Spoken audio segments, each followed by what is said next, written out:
Hey everybody, it's JJ and we're back again for another PC DIY live stream. It's actually been a bit, so thank you guys for joining us here on today's stream. We've got a lot to be able to go ahead and talk about, so I want to go ahead and thank everybody for joining us today. My name's JJ, if you guys are not aware. I'm going to be giving you guys a little bit essentially of a recap of what we did for Computex 2025 with some really amazing series of updates. I mean, we've got a little bit of everything from brand new monitors to motherboards, graphics cards, networking products, coolers, gaming gear, peripherals. I think just about almost every single product category we're probably going to be able to touch on a little bit of it and be able to give you guys also some cool teasers at some stuff that was kind of shown off at Computex, but maybe not even fully announced. So giving you guys even a little bit more insight into terms of the really cool things that we're going to be doing in terms of that. Let's see who we have joining us actually today on the stream. As always, guys, you can let me know that everything's coming through okay in terms of the audio. If levels are good, let us know if that's okay, and we'll definitely go ahead and get ready to jump into things. All right. So first and foremost, let's see who we have. We've got Michael joining us, man. Fantastic. Thank you for joining us here on the stream today. Sue Min, as always, a great actually member of our PC DIY community. Fantastic to go ahead and have you here as well. Erica, fantastic. Thanks for joining us here on the stream today. And we've got Dan Evils. Interesting. So he goes, please tell me also which the PG32 UCBR dual mode monitor, please. I've got an update in terms of actually some really cool ROG monitors that we're going to be talking about, including an update to actually our PG32 UCDM, which I think a lot of you guys are going to be excited about. But just make sure to stay tuned. We're going to be talking about a lot of different monitors, including, like I said, some monitors that we didn't even actually show off at Computex. So a lot to actually go ahead and touch on. All right, let's get ready to go ahead and jump into it, guys. As always, if you guys have any questions, feel free to go ahead and drop them into the comments. We'll do our best to go ahead and follow up on those we can here in the stream. If not, make sure to go ahead and actually also check out the link to our PC DIY community. So PC DIY community recently relaunched on the Heartbeat platform. It's a fantastic space. You can go ahead and download the app. It's focused at only just being about core PC DIY hardware and all of the ASUS product lines that we have to offer. So it's a great space if you want to find out about the latest and greatest, be able to see amazing builds, be able to ask questions, be able to be in the loop in terms of kind of, like I said, not only upcoming product announcements, but giveaway opportunities and a whole lot more that we have planned for a community. So you can actually find the link to the PC DIY community in the description if you're checking us out on YouTube, or you can go ahead and use the course search in your favorite search engine and be able to look for the ASUS Heartbeat community group. So with that, let's go ahead and give one more set of hellos here. We've got Lone Wolf, man. Fantastic, man. Happy to have you, man. And thanks for being a supporter for so many years, man. Hopefully your builds are working well for you and you're doing good. And Zach, happy to have you here also on the stream. So happy Friday for everybody. Let's get ready to go ahead and jump into it. So I think first and foremost, what I want to go ahead and touch on is a little bit in terms of prototypes and concepts. So one of the really cool things that we do at a show like Computex is to try to provide some perspective in terms of where we think things are going to be maybe going. Sometimes those are going to be in terms of designs and features that we're looking to hopefully implement into our product. And we're kind of starting to test the waters and see what feedback from you guys might be in terms of what do you think about this. A great example of this is many of you have now seen what we've been doing in terms of the BTF ecosystem, that's our quote unquote back to the future based designs, where you see motherboards that now have the connectors on the rear side of the motherboard, as well as things like our BTF based graphics cards, which allow for really streamlined and more simple and efficient based builds.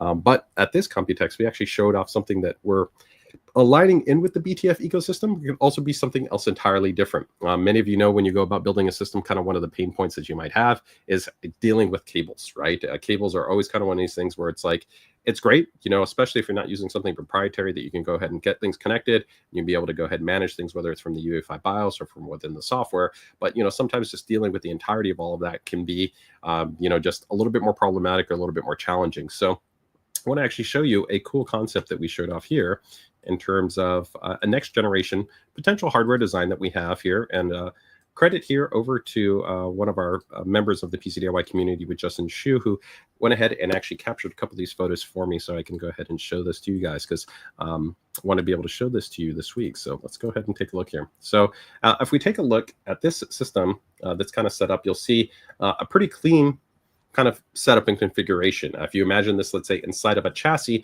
normally right here to the right-hand side, you would see, of course, all of those fans, right? And normally to be able to control all the fans and be able to do everything, you would have to have corresponding leads coming from those fans and then connected to the motherboard, right?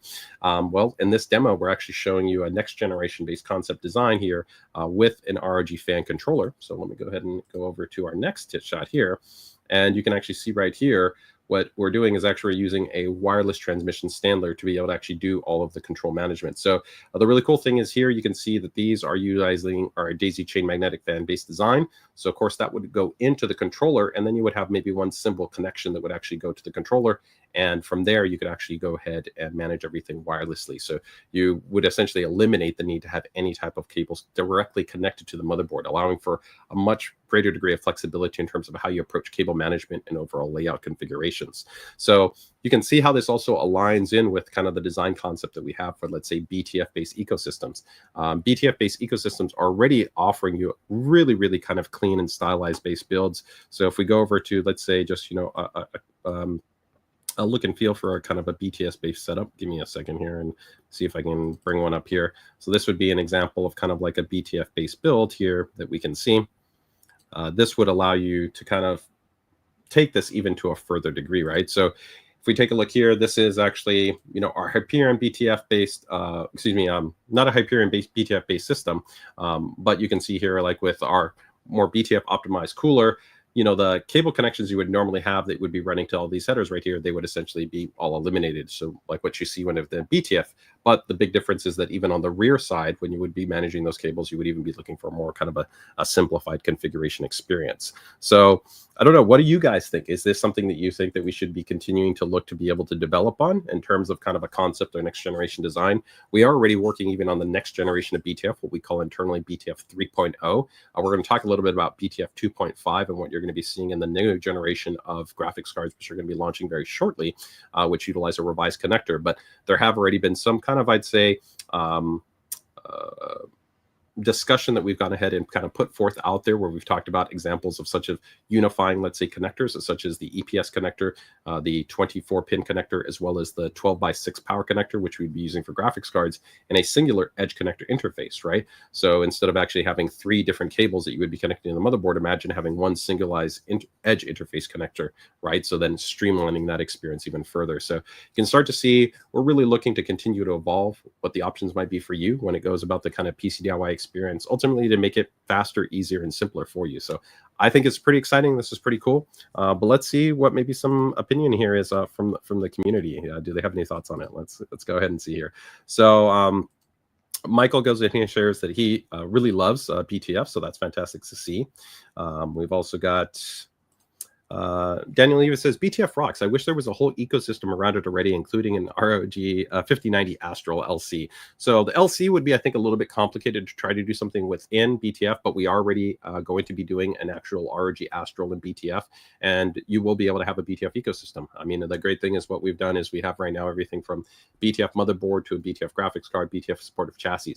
One thing I do want to note, and I'll talk about this when I get to the motherboard side in a little bit, is that it's important to keep in mind for BTF, you do have what's called BTF standard and BTF advanced. One of the really great things with BTF is that you can have a BTF motherboard, but you can do the standard configuration and use any graphics card, whether it's an ASUS graphics cards or it's even competitor solutions. That allows you to still get a streamlined, really nice looking build. But the main thing you're going to see that's going to be a difference is you're going to have that visible power connector for the graphics card if you use a standard graphics card. So keep in mind that if you go with a BTF motherboard, you don't have to use a BTF-based graphic card. But if you go with a BTF advanced configuration, there is going to be a benefit. When you go with the BTF advanced configuration, that is when you will essentially be able to leverage kind of like the most kind of clean and simplified look, right? If you want to kind of note it like that. Because, of course, the motherboard on the BTF side, if you're going to be utilizing this connector, which is what we call the GCHPWR connector, that's going to essentially provide power directly to the graphics card, and then you don't have to have any visible cable. You still have to connect the cable on the rear of the motherboard, but it's going to be a very streamlined, kind of simple experience. So pretty cool. It sounds like overall the feedback is definitely for us to see something like that. We got wireless fan controls are always great, pretty cool. So overall, let's see ultimately what happens here. I think it'll be pretty cool for us to be able to implement something like this. So just continue to watch us and see what happens in that space. All right. So I think that's going to be pretty cool.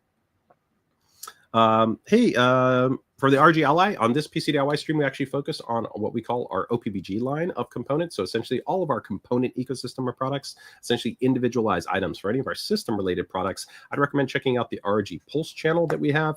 And they do a great job over there to cover things like our laptops, our gaming handhelds, phone, and other system-related products. That would include the ROG Ally. So no information that I'm going to be giving you on anything on the system-related side of the fence. Everything here, we're going to be focusing on our component sides of products. Okay. All right. me go ahead and keep moving this in here. So Chris says, are we ever going to get a white X870E board with a 7-segment debug display? I mean, we've already started to even offer more white boards. I mean, we're making more white products than we ever have. And I think actually by probably, if you look at the product density that we have, there's probably no component manufacturer that is actually making the sheer number of white that we're doing, because we offer white components in literally every single product line that we have. That's a testament in terms of our actually ability to be able to commit that much resource, which it's not actually easy just scaling out to have that many variants in terms of products, especially when you're talking about complex products. It's one thing to do it when you're doing something as simple as, let's say, like a fan, which is pretty simple, although definitely fans can be complex depending on the composition of the material that you're using in the fan and whatnot. But it can be quite a bit more complicated as you scale out to do it across significantly more challenging types of different components, right? But in terms of the segment display, the reality is that it doesn't have a lot of value once you put it inside of a chassis. You know, from our perspective, you know, we pioneered actually implementing not only advanced diagnostics on motherboards with things like ROG Connect, which gave the ability to actually have full debug readout in text format as opposed to just a numerical based format. So you could actually connect like a USB cable to the motherboard, and then you can have like a laptop connected and you could see the full readout. And what we really saw is over time is that users sometimes they say they would use these features, but they weren't really actually consistently really being utilized. And what we found is also they're not really always a clear indicator to help you to debug a problem. And sometimes they can actually take you in an entirely different direction. Good examples, let's say you just randomly get a debug display that gives you a 55 error code. You might think, oh, this is fantastic. It's going to help me supposedly. But in reality, when you go and let's say look it up in the manual, which that in itself is a problem, or maybe you go to the internet and the internet incorrectly informs you what supposedly the answer is to that error code. You, let's say 55 means a memory error code, but you don't really understand that the issue isn't actually really the memory. Maybe you enabled, let's say, an XMP or an Expo profile, and you had a very aggressive memory divider, and the CPU and the IMC is a limitation. Or maybe you did something that a lot of users do, which is actually double stack 2 sticks of memory in a 4-DIMM configuration, two slots per channel, 2 DIMMs per channel. And again, you're being told that it's the DRAM, but in reality, it's actually really the configuration and the memory controller that's at fault. What we've done, I think, to help to make more users have essentially more debug options available to them is we invented QLED, which is the 4 LED system. That is now present on more motherboards than it's ever been. So we're at an era in motherboards where pretty much every motherboard to produce has at least a 4 LED lighting system to give you a debug pathway. And I'd say in 70% of situations, that LED, if it were to go off, let's say for the DRAM, as opposed to giving you a specific DRAM number indicator, it's literally going to do the same exact debug routine as far as what you would want to be doing in terms of those debug steps. I think the debug display we find is only really advantageous to specific users in very specific scenarios, which tend to usually be kind of more advanced kind of performance tuning targets, or just kind of super enthusiasts. So that's the reason why you generally see it reserved for models like our Dash E models or higher end ROG based models, but not ROG STRIX models. So again, though, on the Dash E, we have already incorporated it. We also have, and I don't want to take too much time on this, but I want to answer kind of questions and give some insight. We also kind of pick and choose what we think has more value. I think one great example of this is if you look at our current models like the Dash A. The Dash A is our most entry ROG model. Over the last couple of generations, we've done things like we didn't used to have clear CMOS all the way down to the Dash A. Now every model in the ROG STRIX lineup has a clear CMOS button. I'd much rather have clear CMOS because it's far more advantageous to the broad set of users than something like the debug LED display, because the clear CMOS, there's no easy way to resolve not having a clear CMOS. Essentially, you would either have to remove the battery or maybe short the clear CMOS jumper pins right on the motherboard. And it can be definitely quite a bit more useful in a number of different situations than the limited value set that you might have from that. We're also looking at another new design implementation, which is pretty cool. It's only been done on a couple of motherboards, but we call it QLED Core, which actually takes a cable and you would connect the cable to your chassis. It uses the actual power LED. So instead of the power LED turning on, right, and letting you know that the chassis power is on, you can use that actually for a debug LED indicator for the motherboard. So you would actually get the LED to sequence based on the issue that you're actually having. So we think that that's another kind of alternative, hey, to maybe give users more debug information. But I appreciate your feedback. Make sure to drop stuff like that in the PC DIY group. We literally look at that information every single generation and try to balance out the spec, feature, and function that we're doing per each board. So hopefully that gives some insight into that. Okay. All right. let's keep going to there. So we talked a bit about the wireless fan controller. So again, I'm just going to bring up a quick image again of that guy. And again, this is entirely a prototype in terms of concept. So it's not final. About the only thing that's really final here is, of course, the daisy chain magnetic fans that we have here. And I will give you guys a little bit of an Easter egg. I can confirm for you that hopefully this year, I think probably by late Q3, you should be seeing the ROG STRIX individual daisy chain magnetic based fans that we're going to be coming with to the market. So for those of you that have been wanting to see an ROG discrete set of daisy chain fans that are not included with things like our AI coolers, we will get you covered. They will be coming. So just make sure to keep it tuned to the PC DIY channel here, or make sure to check out our community for more updates as those come to the market. All right. So let's go ahead and keep moving things along. So I think on the motherboard side, let's go ahead and quickly touch here. I think on the Crosshair X670E. This is going to be the BTF model. So let me go ahead and bring this one up here. Give me 1 second. And this is pretty much just going to be pretty similar to what we already were doing with the current generation Crosshair. The main differential, of course, is going to be that it is going to be a BTF-based motherboard. So let me go ahead and bring this up.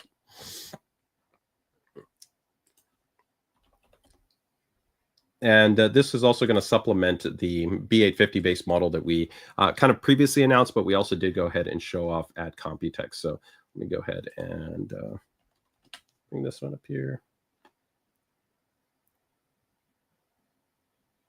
Oh, where'd my image go here, guys? Apologies. I had an image up here for this one. So I'm actually just going to go to our group. For some reason, I lost that image. So let me go ahead and head over to our group, and we're going to bring up the post straight from there. So give me 1 second here.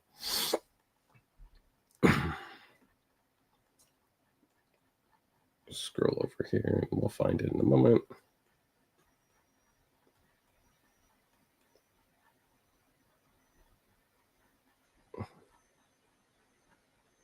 Too many product announcements that we had. All right, here we go. It goes. So this works right here. All right, so you can see we've got two now AMD-based BTF offerings, and again, these will both support standard and advanced configurations. And so again, what we mean by standard configuration, standard just means that you can run the BTF-based motherboard. You do need a BTF supporting chassis, so such as like our GT302 chassis or A31 chassis. Those are both support BTF. We also, of course, have the Hyperion BTF. So there's 3 different chassis in the ASUS lineup. We do have, though, the BTF Alliance, which means that we have worked with pretty much, I think, at this point, almost every chassis partner has produced at least one BTF compatible chassis. So that is going to be a requirement. But then you can use any standard-based graphics card design. In terms of all the core features and functions, I'm not going to recap all of the great features and functions that we have. If you really want to learn about all the really cool stuff that we've done on that side, I'd recommend checking out the more in-depth posts and write-up that we have.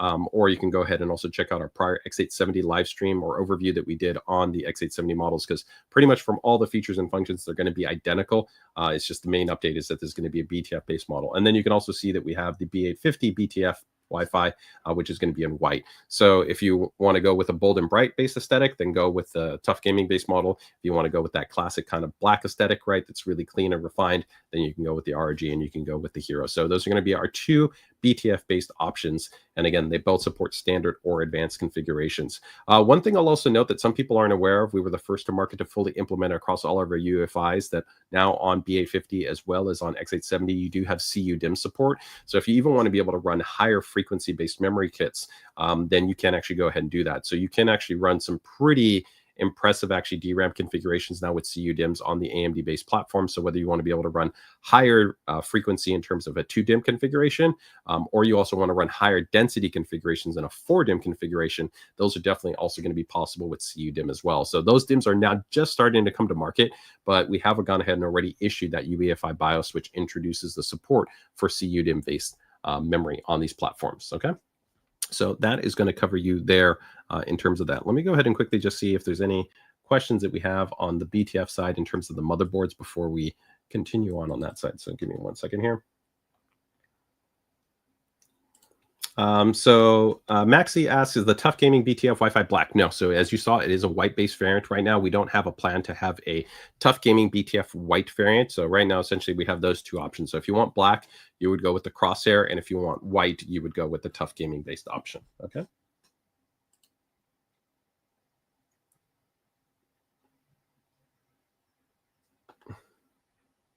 Any other ones that I see right there?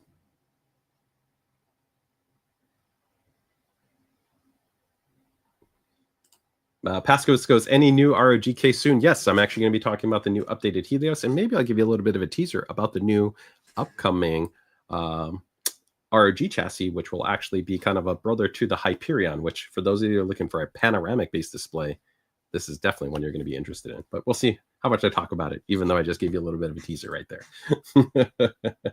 All right.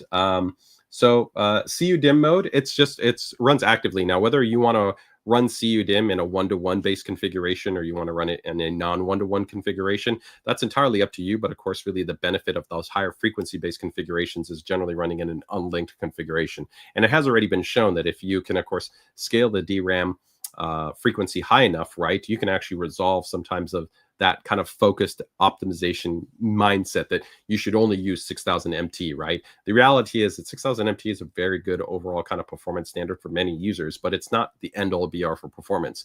Especially as you go to more cores, you can actually benefit from more bandwidth. And also these higher frequency kits just start to offer not only an extraordinary high level of bandwidth, but they also tend to be higher screen based bin memory kits. So they have generally more variability and in their tuning targets, right? So they might allow for kind of more optimization when it comes to dialing in certain types of subtiming tunings, right? That could also aid in kind of performance. And this can really vary on your workflow or the games that you're working with. I think from our perspective, our main goal is really just looking to give you more flexibility at how you want to perform your performance tuning, right? So we're just giving you the most choice, right? You can go with your standard DDR5-based memory, or if you even want more performance, then you can also now option into CUDM-based memories, okay?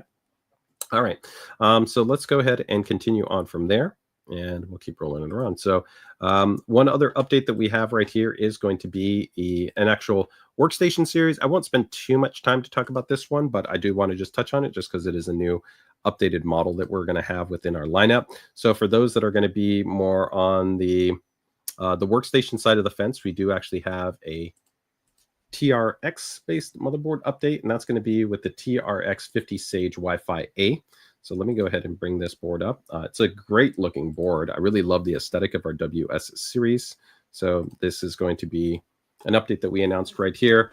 You can see, of course, this is going to be really for those of you that are in the more professional segmentation of the market. So not for really gaming, of course, you know, one of these platforms, you could use it for gaming, hybrid-based use. But really, when you're talking about the TRFA-based platform, this is for people that are doing advanced productivity, science and simulation workflows, advanced rendering, large composition editing, right? You know, science and simulation, you know, AI workflows, things along those lines, especially because you have so much more memory density, you have higher PCI lane configurations and things along those lines. So you can see, of course, here you've got a lot of course, PCI support compared to a traditional based motherboard. Most standard motherboards don't even have a dual by 8 base configuration, although you do see that on models like our ProArt series, where we run a dual by 8 so that you can run 2 graphics cards if you're working in a more kind of prosumer professional type of segmentation. Here you can see you can even go to higher base configurations, and you've got a lot of flexibility on that side. The board also is going to support things like 40 gigabits connectivity, 10 gigabit based Ethernet, has multiple, of course, high-speed PCIe NVMe slots on the motherboard, and it also even has a slim SAS connector. The cool thing with the slim SAS connector, if you're not aware, and this is something that we actually also did on the Crosshair-based model, which I really love, is that if you want to be able to use high-speed U.2 or U.3 based SSDs as opposed to an M.2 SSD, there's a couple of big advantages that you have with a U.2 or U.3 is that they're not going to be generally thermally constrained or power constrained. Right now, if you look at like a normal M.2 SSD, a lot of people love them. It's a nice technology, but to be honest, it's not really the best technology when you talk about maximizing what you want to do with storage.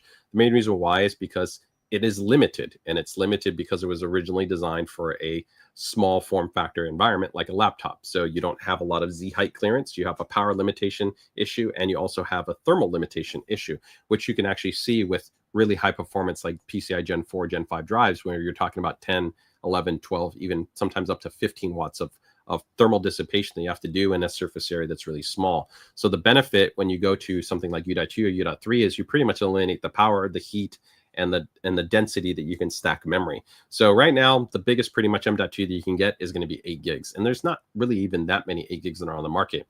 U.2 and U.3, the latest update now that's available is you can get 120 terabyte U.2 or U.3 based SSD, and you can commonly actually get much bigger capacity. So if you want to routinely get 12 or 16 gigabyte, 30 gigabyte options, you can get them. They are expensive, but if you also don't want to be splitting so many different lanes or kind of stacking different drives across different slots or all that, like in one of my personal systems, that's what I use. I use a U.2 20 terabyte plus drive, right, as a single base volume, and that's what I use for my PCIe based storage, right? So yeah, that's one of the cool things that you can do with, of course, the SIMSAS connector. Although technically you can do that with the slot, right? You could just get actually a U.2 adapter card, and then you could slot in the U.2 or the U.3 drive. And again, there's still no cables that you have to use, so you can still have a really clean and stylized base design. But a really cool option there for those that are going to be looking in the professional segmentation. So that is going to be the TRX Space 50. All right, let's quickly see any quick questions on that side. If not, we'll keep kind of going alongside there. Hey, H2 Computers, man, happy to have you here, right?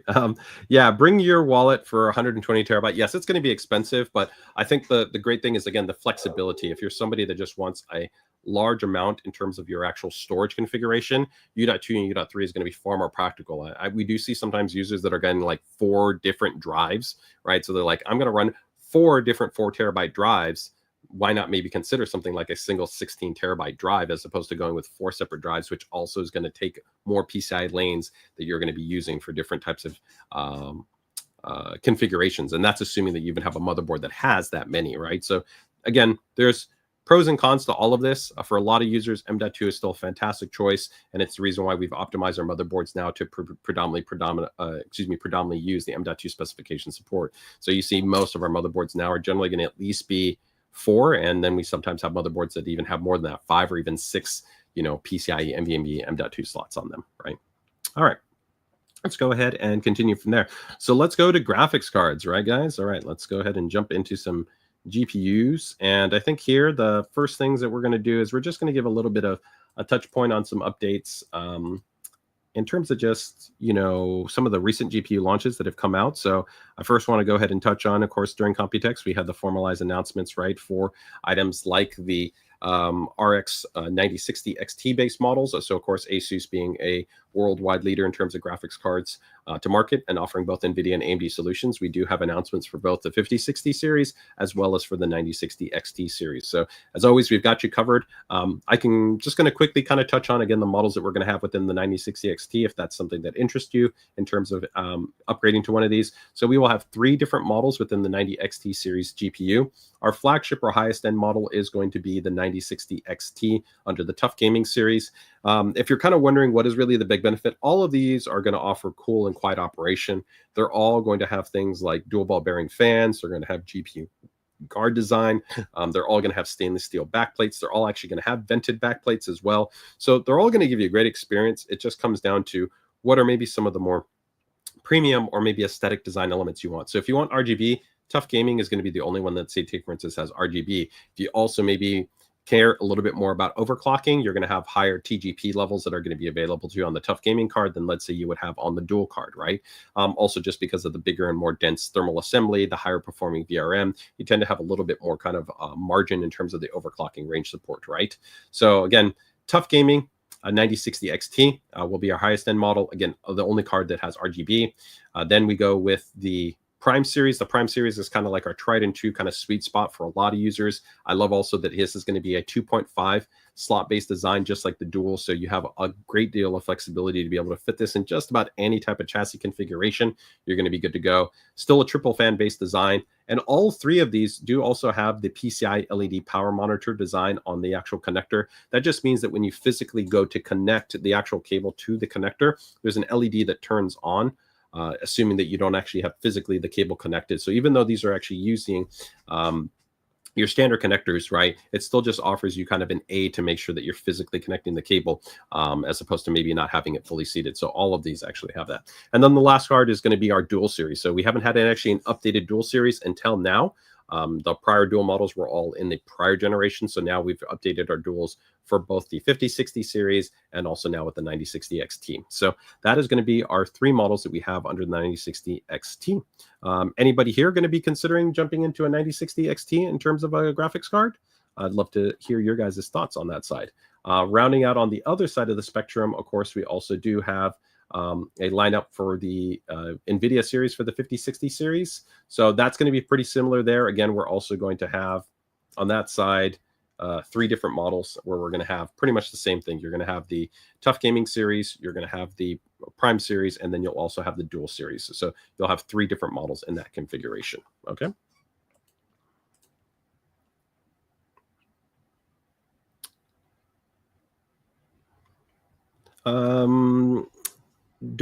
Sorry, I'm not trying to pronounce that. Is that Duode? I was asking, when are we getting some more 9060 XT? We actively pretty much are always allocating. You know, we almost get shipments, I'd say almost on a weekly basis.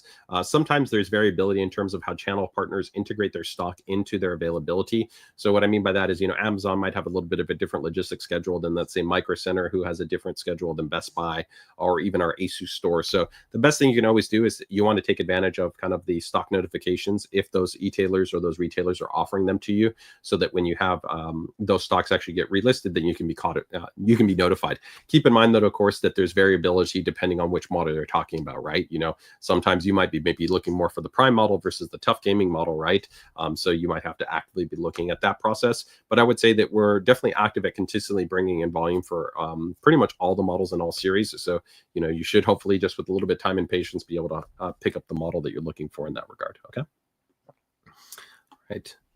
Let me go ahead and jump into our next round of updates here. So let's go into our next graphics card series. So I think let's talk about, I guess, white really quickly. Yeah, let's go into, I think, white graphics cards. I think that's probably going to be, I think, interesting. All right, so as part of kind of one of the big announcements that we had kind of going into Computex, we reaffirmed saying, hey, if you're interested in terms of our white series based cards, we've got you covered. So we already gave confirmation at the very beginning of the year that, hey, you said as we got into kind of Q2, we're going to be launching our white series of graphics cards. So we have now formally pretty much confirmed and now made all the announcements for all the corresponding base models. So I'll talk about the white models, and then I'm also going to confirm for you the BTF based models, so you'll have a clear understanding. And then we'll talk about some of the other models that we also announced at Computex. So what you can see here is we have, of course, the ROG Astral, which will be available in white. We're also going to make the Prime series available in white and the TUF Gaming series. So this is actually pretty cool because it means that there's a white model within every single series that we have available to you. And it's kind of broken down by tier, if it kind of makes sense. So that means in the 5070 series, right, which generally is, of course, a lower cost option than, let's say, like the 5070 Ti or let's say the 5080, we've kind of tiered it out accordingly. So in that Prime series, you're going to get the 70 series in white, right? If you step up to the next level, you would get the TUF Gaming series, right? And then if you're going to the highest level, then that's where you have the ROG Astral in white. So we've kind of aligned it with that, and that kind of makes sense. Again, Astral is only available in an 80 or 90 class based part. So therefore, you can see that you have that when you're going up to that top end perspective. On the Prime level, like I said, that's going to be on the entry side, so 5070. So those are going to be the 3 corresponding models. We'll go in and give you a little bit of a shot. I really think our team did a fantastic job in terms of the ID design. I think the new generation ID design for the Prime series looks fantastic. It has this really nice chamfering kind of curve to it, which looks really clean. On top of that, you have that really bold and bright aesthetic that we have there, with even the fans also being a white. Sometimes I've seen some manufacturers where they do the fans in black and then they have the other parts in white. But I think here, especially if you want to go with the vertical mount, I personally prefer horizontal mounting, especially because I really like that kind of side profile. And then I like seeing the back plate, which is also going to be in white. I think that looks fantastic, but the card looked great in either configuration. So whether you want to go horizontal or vertical, you're going to be good to go. Keep in mind again, though, that the Prime series don't offer RGB lighting. So these are going to be really, like I said, a refined minimal design aesthetic, whether you're going to go with the white or the black based offering. Here you can see that a little bit more of an angled side profile. And keep in mind, all the Primes cards are going to be 2.5 slot. Okay. Next, we're going to go here. Instead of TUF Gaming immediately, we're just going to go to the ROG Astral. That's, of course, our flagship series based model, right? So these are ultimately the best of the best, right? Here we've kind of in a Venn diagram of when we're looking at durability, quality, feature, function, design, all of these different pieces. We are really looking to evolve the narrative in terms of what a graphics card design can be. There's some really cool things that a lot of people don't even realize that we've done within the Astral. A good example of this will be, I'll show a couple of maybe little preview images for context, where it's not just the build quality. Take for instance, like the entirety of the shroud, there's no other manufacturer that actively has a graphics card on the market that uses a uni-bottle metal shroud. Pretty much all the graphics cards on the market are using like a composite plastic based shroud, but here this is actually one full metal piece, the entirety of the shroud. That also makes it pretty much the heaviest graphics card that's on the market, but we also do that from an anti-torsion perspective. It actually adds rigidity and it adds strength to the entirety of the card. So there's a lot of design work that we've done in a lot of different ways, whether it's with the PCB, the layout of the PCB, the components, the build material, the quality, right? All of those pieces. I think the card looks fantastic. You, of course, have this, reflective, of course, accent material, which I think really looks great, especially if you're going to do with the dynamic kind of elements that you have within RGB lighting. And we also have this kind of inlet lighting design. So that RGB accent strip, which is a really premium accent that we have here, this actually uses a specialized filter, which gives it a really kind of stylized, clean look to it that you don't traditionally get with normal LEDs. And it actually by default has like a really cool like loading display design to it, which looks really dynamic. I really love that. But the lighting actually will be on the inside, and then that will kind of give a soft level of visibility as well. So again, whether you use the card horizontally or vertically, you're going to get that really cool kind of bold and bright aesthetic.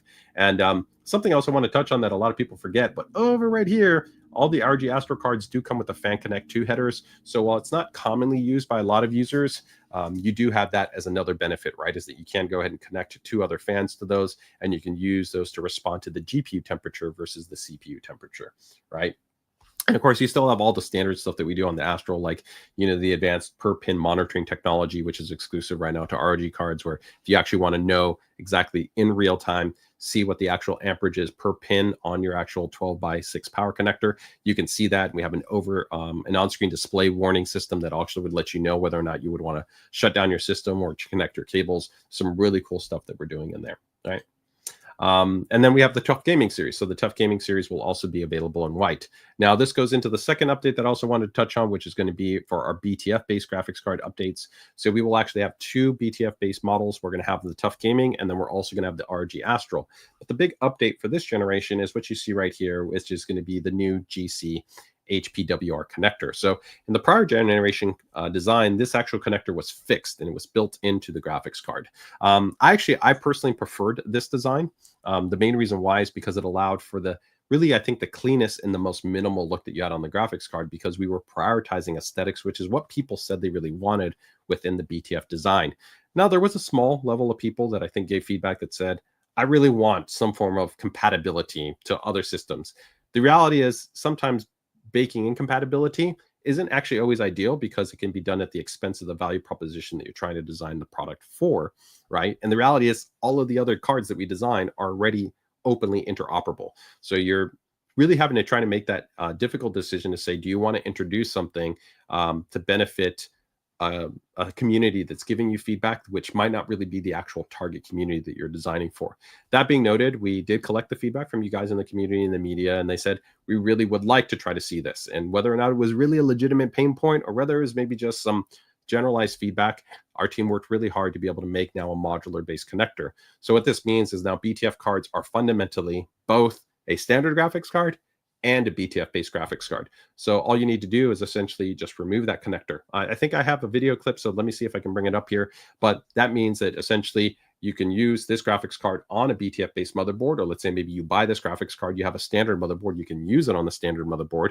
And then if you were to upgrade to a BTF system, maybe a year later, 2 years later, you could take your card, add the corresponding connector, and then bam, you would have a fully BTF enabled system. The only negative that you do have, I would say, within this, while you have, let's say, the improved interoperability, is going to be that now we also have to add in the legacy power connector that was previously removed from the graphics card, right? So now you're going to have the exposed connectors that you didn't used to see on the first generation. So if you looked on the first generation based BTF cards, you never saw any part of the graphics card that actually had an exposed connector, because it didn't exist. Now, because you want to be able to have this flexibility, that is present. Now, we have kind of come up with like a little cover system to kind of try to streamline it, but it is still present there. And, for some people, we'd love to see what your thoughts are right there. Is this something that we want to continue to be offering? Is this kind of hybrid functionality? Do you really think this is valuable? Or again, should we be double downing on the community's kind of preference to say, again, this is really what the intent is. So let's continue to focus on that intent and we can still offer a huge amount of our product stack, which complements those users that want the most broad, let's say, industry support, right, within a more kind of open ecosystem versus on the BTF side, right? So both of them are available here. Let's see what some people's thoughts are here. What do they think about the new design connector? Okay. So Sumin says, this is the best idea for sure, more flexible. Okay, so Sumin says he likes the idea right here. Let me see right here. Michael also notes that he likes the 2.5 base design. Ghost Rider goes, is when will the BTF motherboards be available? The first one that should be available should be the TUF Gaming B850, and I think that one you should probably maybe see visibility potentially by the very end of this month. If not, probably I'd say by the end of the first week of next month. So just watch, you know, the respective retailers, but we are pretty much actively getting ready to push it out there in terms of the channel distribution. For the Hero has still not been received in yet in terms of actually distribution. So that I would probably not expect until a little bit later on in the quarter. So again, if you're part of our PC DIY community, we'll give you updates in terms of the availability as that model's coming out, but that'll be coming in a little bit later. Okay. Let me go ahead and see any other quick questions right there. Says, I like the connector also to allows for eBay troubleshooting. We never really had any troubleshooting requirements that were present for many users in any regards. So I don't know that that was an issue in the prior generation, but yeah, I mean, if that's something I guess you feel that provides a value proposition, that's a good feedback to have. So again, if you guys have feedback, I appreciate you guys letting us know that. So let's just see here right here. JJ, for the X870 Crosshair Extreme, when can we effectively find it in our local PC parts dealers or online retailers? You should be seeing it hopefully show up in the not too distant future. I would probably expect that hopefully by about the middle of next month, you should start to see that guy pop up within the channel. Same thing along with the Apex. Both the X870 Apex and the X870 Extreme, of course, were previously announced. We did show them off Computex, but I'm not touching on them here because they're not brand new, right? In the same way that the BTF model is brand new, but you'll be seeing them in the not too distant future. So just keep watching, and thanks for your patience on that, guys. I appreciate that. All right, so let me go ahead and quickly see if I do have that quick image or that little video clip. Give me 1 second here, guys, if I do have it. And I thought I might have one. Give me 1 second here.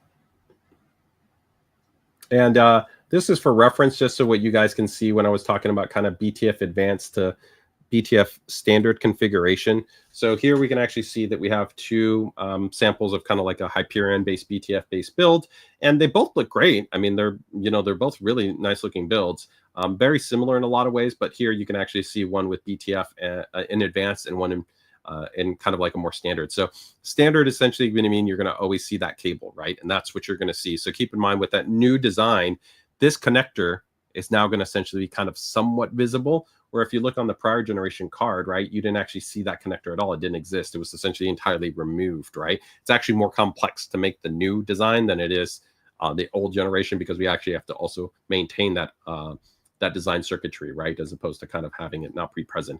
So again, here you can see this is kind of BTF advanced, right? So you can see none of those cables. You get that optimal configuration with the BTF motherboard and the BTF-based graphics card.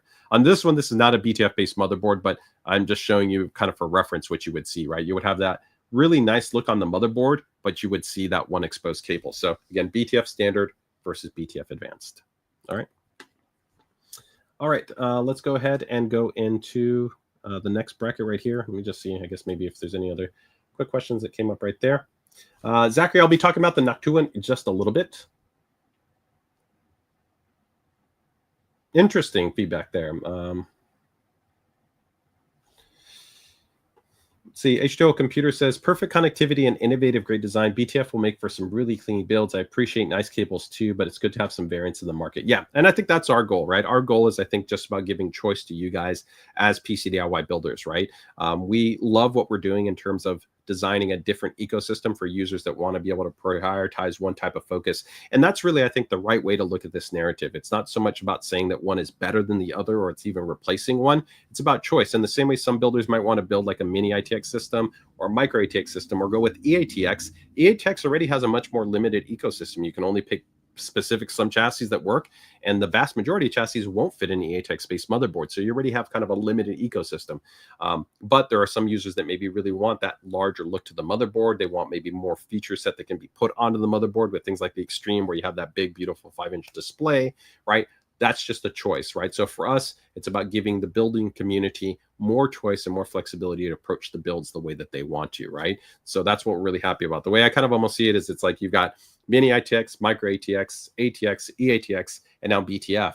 The cool thing with BTF, though, is we can also still even play around with more form factor diversity, right? Where right now you're seeing ATX, but we have also released BTF motherboards in the micro ATX segmentation, and we're also evaluating some interesting design concepts for mini ITX BTF solutions in the future. So I think that could be very exciting for mini ITX-based builders in the future. Okay, all right. Let's go ahead and continue here and we're now going to go into a next one, which is going to be the ProArt based graphics card that we announced at Computex as well. So this one is, I think, a very interesting overall design that we did here in terms of the ProArt based graphics card, because it's not just the ID design, but the actual feature set is something entirely altogether different. So let me go ahead and bring up a couple of the images here that I have for the ProArt based graphics card, and we can kind of show you guys here. All right. So 1 second here. There we go.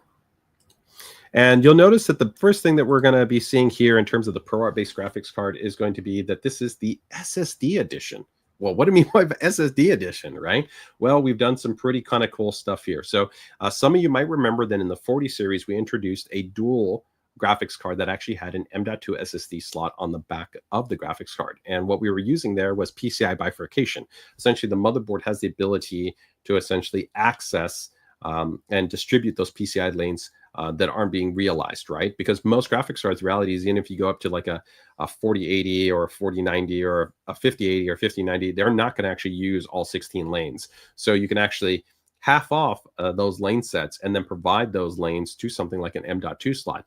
And the big reason why you might want to do that is a couple of reasons. Well, one, when you normally install a graphics card into a motherboard, right, you're going to sometimes be blocking the slots that are going to be on the motherboard. And it can be a process, right, where I've got to remove the graphics card, then I might have to remove a heatsink that's on the motherboard and then put in the M.2 SSD slot.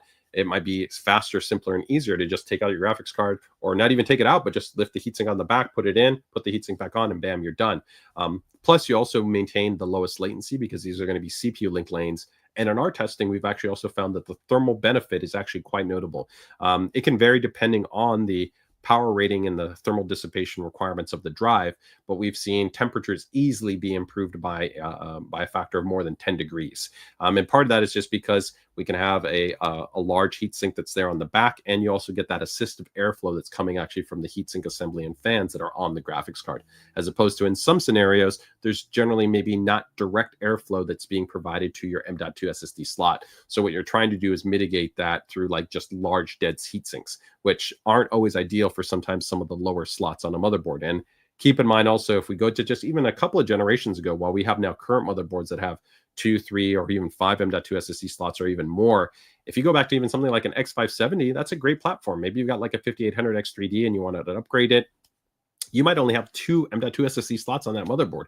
If you're on B450, you might only have 1 M.2 SSD slot, right? So this could be a pathway that we can see can provide value to kind of users in different ways. So what you'll see actually right there on the back here is that there's actually going to be a slot. So let's go ahead and take a little bit closer look. One of the cool things you'll notice is that right now we also tentatively have this design that has a wood grain finish to it, which is a little bit different.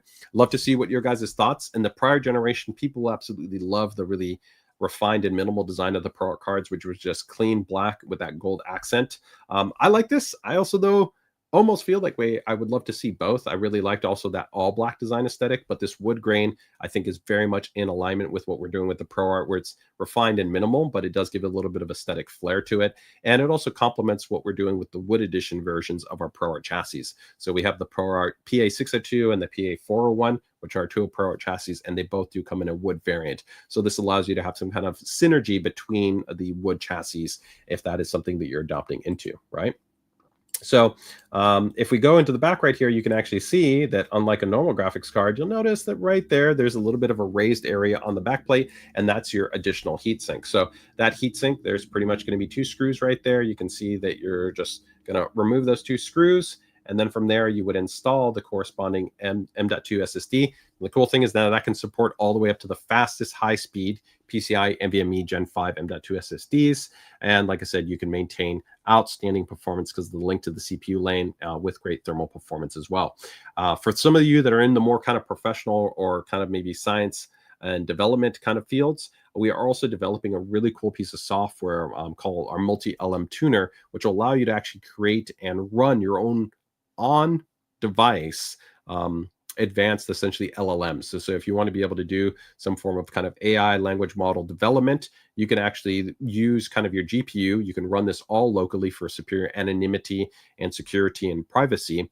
And this is something we already started to do with MuseTree. MuseTree was a free piece of software for all of our 50 series graphics cards, where if you wanted to run generative AI, instead of having to go to the cloud and maybe submit and do stuff in the cloud, also have tokens or subscriptions, things like that, you could actually do it all directly on device, running on your GPU with, like I said, privacy and anonymity, and in a really easy prompt system where essentially we have these little bubbles that will pop up and you can just predictively kind of just generate and generate and generate. So we started off with giving you a really great streamlined option for generative AI based options that you can run on your device. And now we're going to be expanding in essentially into the LLM based options. So we'll have two great pieces of software that we're going to be providing to the community that want to essentially pursue those AI endeavors. Like I said, from the generative standpoint with MuseTree, or also now with the LM Tuner software for, like I said, that type of AI development. So, and also complementing this, I'll talk about this later in power supplies, but you can also see right here, we also are going to be updating new power supplies under our WS series up to 3,000 watts.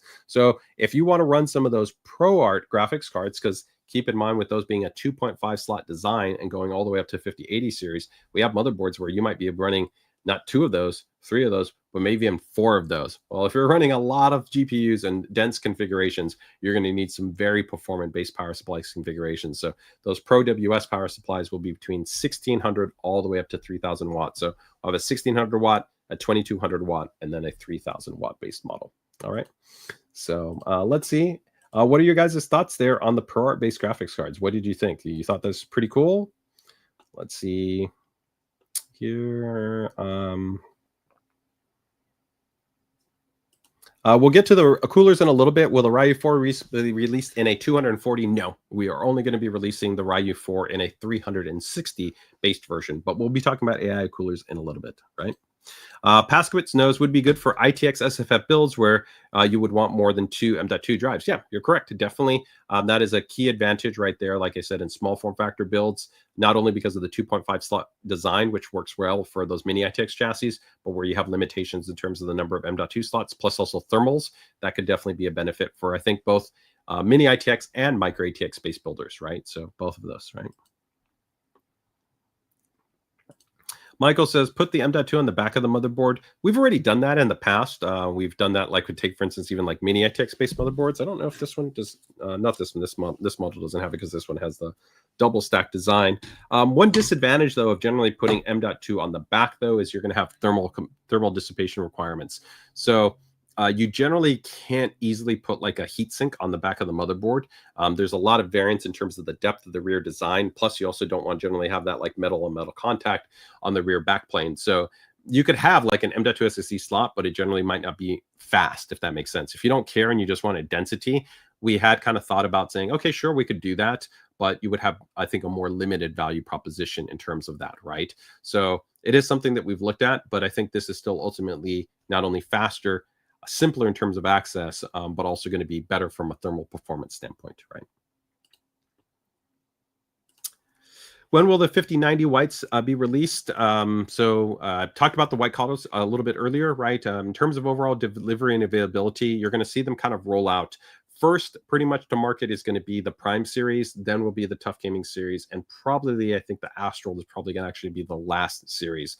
So I will say the kind of rollout will be happening all the way up until about probably late June for the white series of models. So there'll be some variability. What I would recommend if you want to kind of be up to date into it as most accurate as possible, if you're watching our PC DIY community group, like I talked about in the very beginning, if you join that group, Lee, who manages our community, will help to make sure to provide availability updates in terms of when we're going to see those models actually being released to the channel. So when we say, hey, the Prime models are now actually going out to channel, you can start to be aware. That means like within 7 to 10 days, you're going to probably see it start popping up at e-tailers. The same thing for the TUF Gaming model, the ROG STRIX model, or for the BTF-based models. Okay.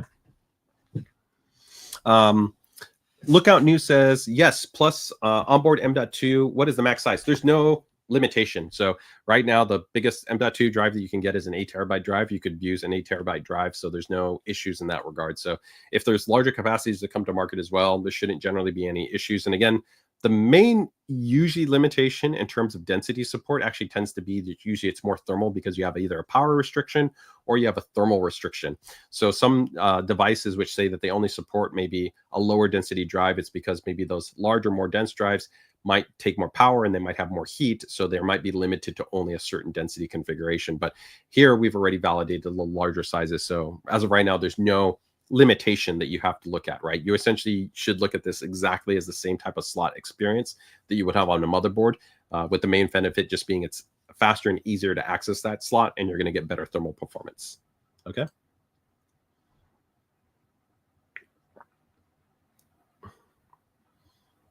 Let me go ahead and okay. All right. So let's go ahead and keep moving that along. I'm going to go ahead and take a quick drink of water right here. All right. Let's go to Noctua. Think of the Noctua graphics card. Oh, did I forget to put in? Did I forget to? I thought I put it in there. Give me 1 second. I thought I had a banner for the Noctua graphics card. And we're going to, I know for the display guys out there, there's a lot of people that want to know about the monitors. Don't worry, we're going to, there we go. We're going to be talking about monitors in a little bit. So last GPU here in terms of actually the focus is going to be for the Noctua graphics cards. So many of you guys know we've done now Noctua for a couple of generations. We love working with them when we comes to the design and development of these Noctua-based graphics cards. So really the goal here with the Noctua cards is to be able to offer, our focus is really the coolest and quietest card in its class, right? That is really the goal with the Noctua. Now, this means two things. The Noctua cards, generally, every generation when we do release them, it is going to be the biggest graphics card that we make in terms of the overall slot design. So it is going to be the thickest graphics card. Now, for this generation, the big update that we went ahead and we implemented for this gen is going to be that we went to a triple fan design versus the prior generation, which was a dual fan design. But the reason why is because we actually implemented the Noctua A12 G2 120 millimeter fans. So this is the reason why really you have to go to so much of a thicker card, is you're literally using much larger diameter cards. So generally on most graphics cards, you're usually looking at, you know, a much smaller diameter, right? It could be like 60, 70, 80. Sometimes if they get pretty big, you might be even looking at something like a 90 millimeter base fan design, right? Which is what you will see sometimes on our highest performing cards. Also, they've even gone to like a thicker frame, and they have actually frames and housings to be able to focus kind of static pressure, right? But of course, when you have a partner like Noctua who excels at being able to offer ultra high performance based fans with great build quality, great tonality and performance, but they're using much larger base fans, you have to reaccommodate and redesign everything. So in this regard, it's really a full redesign. So the heatsink assembly is customized to benefit from the actual design and implementation that we have from the 3-fan configuration. So it is not the same heatsink assembly that we use on any of the other graphics cards. So we do have to kind of rearrange and optimize not only the heatsink assembly to align with the fan configurations, but we pretty much have to do everything from scratch. So this is also the reason why we don't launch these cards at the very beginning, because there's additional design work that we have to do in coordination with Noctua to kind of maximize the whole experience. So what do you guys think? Are you guys excited to see that move from, let's say, a dual fan configuration to the triple fan configuration. You also see a little bit of a difference in terms of the actual overall, I think, ID design aesthetic. In the prior gen, we had a little bit of this kind of gold flecking, which I think looked really cool. It gave a little bit of a kind of a premium, almost subtle sparkle to it, which I thought was really cool. In this gen, you won't actually see that, but I still think it's a great looking card. Let me go ahead and bring up to you here kind of the rear backplate and design. You can kind of see this and kind of look at it here. And this right now, as of right now, we'll only be doing this with the 5080 as far as for the model. So just keep that in mind. So here you can see this is going to be the front facade for the graphics card. Again, you've got those 3 AF12 120 millimeter G2 series based fans on there, right? And then here you've got that beautiful brown backplate, right, with the Noctua based iconography on there. Really, really cool design. As far as kind of the core feature set, you'll get a lot of the premium stuff that we're already doing within the current generation. So you're going to get things like the phase change thermal compound that we use for the actual pad. That is going to be the primary, actually, thinner interface material that we introduced for all of our new 50 series base cards. You're going to get the dual VBIOS based design implementation. You're going to also, of course, get the per PCI, excuse me, not the per PCI, but you're going to get the PCI LED power monitoring tech that's also going to be on this graphics card. You'll get our, of course, auto extreme production process, high quality, of course, based power componentry on there. So what do you guys think about the Noctua based update? So Michael says, looks great, but not my taste in terms of the actual overall design. Is that a Strix owl I see? Yeah, there's a little bit of kind of like a little bit of a design aesthetic that you kind of see in there, right? Okay. So Michael says, yeah, it's definitely a large card, right? I mean, yeah, the prior generation, if I remember correctly, the 4080 was 4.3 slot. So it is a very, very large card. So you do need to kind of make sure that you do have definitely that space within whatever you're going to be doing, because this will be larger than even what we have with the ROG Astral in terms of the overall heatsink density, right? So it is a very big card. But again, if you really want to prioritize not only that Noctua design aesthetic, but you also want absolutely the quietest card in its class, this will be a great option. Now, that's already an impressive testament, because the reality is, if you take a look at not only the Prime model, the TUF Gaming model, and the ROG Astral model, all of those already offer great thermal performance with actually cool and quiet operation. So we had to kind of even go to the next degree, right, in this. And so pretty impressive. We haven't finalized the numerical data, so we'll have more information to share as we get closer to the launch in terms of what you can expect from the overall targeted performance levels. So if that's something you're interested in, just make sure to keep it tuned to the streams for those corresponding updates. All right, guys. So that takes care of all of the graphics card updates, but I do have one last one for you here that's kind of graphics card adjacent. So let me go ahead and bring this guy up, and this is going to be the XG Station. So this is actually something that we have not had in quite some time. And that is going to be an external graphics card dock. Now, this is not to be confused, again, not to be confused with the XG Mobile. So the XG Mobile is actually made by our other team at ASUS, which is called our systems team. So they do all of the system, again, finished products. So there's an XG Mobile, which uses actually an integrated mobile GPU. The XG Station is actually a discrete system that's designed as an actual graphics card dock. So you can use whatever graphics card you want. If you want a 5060 Ti, then great. If you want a 5080, then you can use a 5080. If you want to use a 5090, you can use a 5090. It doesn't matter. So all of those options are available to you. You pick your GPU that you want to use on the unit, right? So let me go ahead and bring up the XG Station here. And we'll show you right here.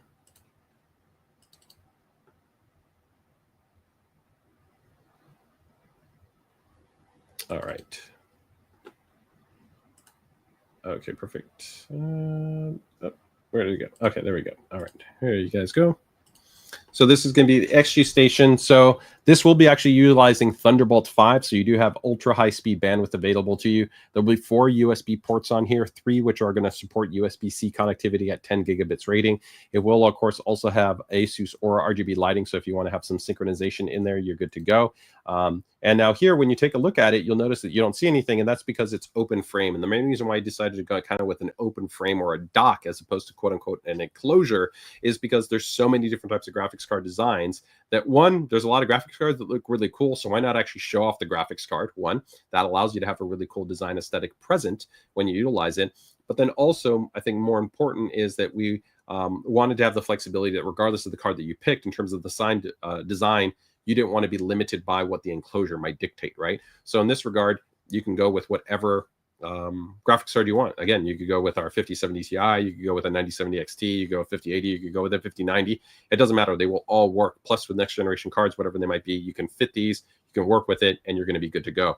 The other really cool thing here is that this also supports our BTF-based design, which means that if you use a BTF graphics card, there's no visible cable at all, right? It's just going to be really cool because you're going to be able to dock the graphics card directly on this. Now, the other part that you would want to keep in mind is that the power supplies actually bring your own PSU. So the PSU will not come pre-integrated into this, but it's great because they're not like a large external power adapter that you have to connect here. It'll just be the same type of IC cable that you use for something like your power supply on like a traditional desktop computer. You just plug that into the back of the power supply that you will install in, and that is going to be determined by you as far as the wattage, right? Like if you got a higher performing GPU, then you need to use maybe like an 850 watt versus maybe if you're going more mid-range and you're fine with like a 550 or 650 watt, that's the choice is up to you, right? So you're going to go with the power supply that works based on your GPU selection, right? Plus, also that gives you the modularity to be able to change out the noise profile, the power efficiency requirements, all of those different kind of targets that you want. And of course, ASUS has a great lineup of power supplies that will be fully compatible with the XG Station 3. So that is going to be our external graphics card dock. For probably most of you guys that are on the desktop side, this might not be interesting to you, but for those of you that I think are maybe hybrid users or definitely have laptops that are looking to be able to kind of upgrade the performance, you're going to be good to go. Now, keep in mind that even though it's a Thunderbolt 5 rated product, it's still fully compatible if you have USB 4 or Thunderbolt 4 based devices as well. So you can still go ahead and utilize this even if you're using an older high-speed based IO standard as opposed to exclusively it being Thunderbolt 5. Thunderbolt 5 just means that it's kind of the fastest option right now that's available if that's the direction you want to go in that respect, okay? Let me see. I think I might have an image of the XG Station with it on the GPU side, so give me 1 second. Let me see if I have it here. I think I have one, so you guys can just see what it looks like there.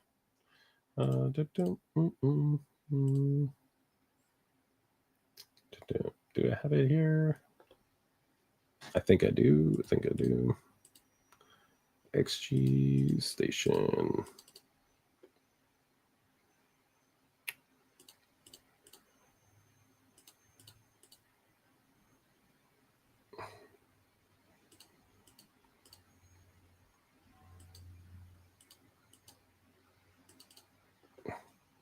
There we go. Okay, so here you guys can see an example of the graphics are installed, and there would be no visible cable because, of course, like I said, that is going to be for the BTF-based configuration. But of course, if you were utilizing it with a traditional graphics card or non-BTF, then you would, of course, have at least some visible cable that's connected to it. Okay. All right. Let me see. So Suman's asking, any price or release details? No price that's confirmed as of yet. In terms of release details, I'd say probably we'll have more information as we get closer to probably the end of Q3 timeframe, going into early Q4 timeframe in that regard, right? Red Goes says, why don't we get smaller compact design like NVIDIA? I don't see any benefit from bit cards with the same specs. I'm not sure what you mean by there's no benefit. So we do offer quite a range of actually compact designs. So if you look at the Prime models, that we offer, take for instance, let's say our NVIDIA solutions, those are all 2.5 slot. Doesn't matter whether you're looking at something like a 5060, 5070, 5080, or those are all going to be 2.5 slot. If you even compare that against the FE based solution, the FE solution is a very nice design, but we will offer you cooler and quieter operation. And as you actually go into even the higher end model set, there are going to be differences where if you actually start to evaluate not only the GPU temperature, but the VRM temperature, or things like even the VRAM temperature, you will actually notice a significant reduction in actually that temperature design. As far as sometimes bigger cards, there can also be more what's called like thermal isolation across the components. There are also going to be other elements like what's called like a decoupled a decoupled design in terms of the frame. So let me actually show you this. I don't want to detract to this, but I think this is a really interesting question to kind of look at when you talk about the totality of what might you be getting when you go with, let's say, like a non-standard design. So, or what we would refer to as kind of like an A and B card design. So I'm going to use right here, just for this instance, the ROG Astral, but this would actually apply on actually all of our 50 series cards. So the Prime models, the TUF Gaming cards, and the ROG Astral. So let's say you wanted to compare an FE 5080 to any one of those three models, this would actually hold true. So let's look at something like this. So this is actually, photo credit goes here to TPU, I believe, here on this side. So this is not our image, but this shows you. So in a traditional graphics card, most of the graphics cards on the market, they don't use what's called a decoupled design. This would actually include that to the FE. Now, a decoupled design has a couple of benefits. It makes the card a little bit larger, but from a disassembly standpoint, it actually can be advantageous to you, because what it means is that you can decouple just the fan shroud by itself. So if you wanted to clean the heatsink assembly, you wanted to clean the fans, you can do so without affecting at all any of the underlying components. So you don't actually have to remove the heatsink assembly, which can cause you to rip the thermal pads or affect the actual bonding contact of the thermal interface material or thermal compound that you're going to have between the heatsink and the GPU. You can't do that with an FE design, right? That unified design. If you wanted to do anything there, you're going to have to remove the entirety of the thing. There's no decoupling, just let's say the shroud from the heatsink assembly. And this is actually very similar. Many other competitors have that same disadvantage, right? Where you can't decouple one part from the other. This also makes just serviceability and accessibility, I think, more streamlined, and it's overall better experience. There's also going to be other differences in terms of kind of the crowding of, let's say, the PCB design. So this gets a little bit more technical, but let's look at like another design area that could be different. So we can look at this. And again, this is also photo credit, again, to Tech Power Up. But let's look at like an example right here between our card and then just another card that you might have on the market, right? So if we take a look right here, what you can see is going with, let's say, a larger card, we might be able to do what's called more optimized layout considerations. So what you can actually see right here is in this section, there's actually no crowding to any of the componentry. Sometimes making a smaller PCB, while that could maybe optimize for, let's say, the airflow design that NVIDIA wants, we might have a different type of design which we feel is more favorable to spread out, having focused airflow across the entirety of all of the components, right? So let's say the GPU, the memory, and the PCB, all of those kind of surrounding areas.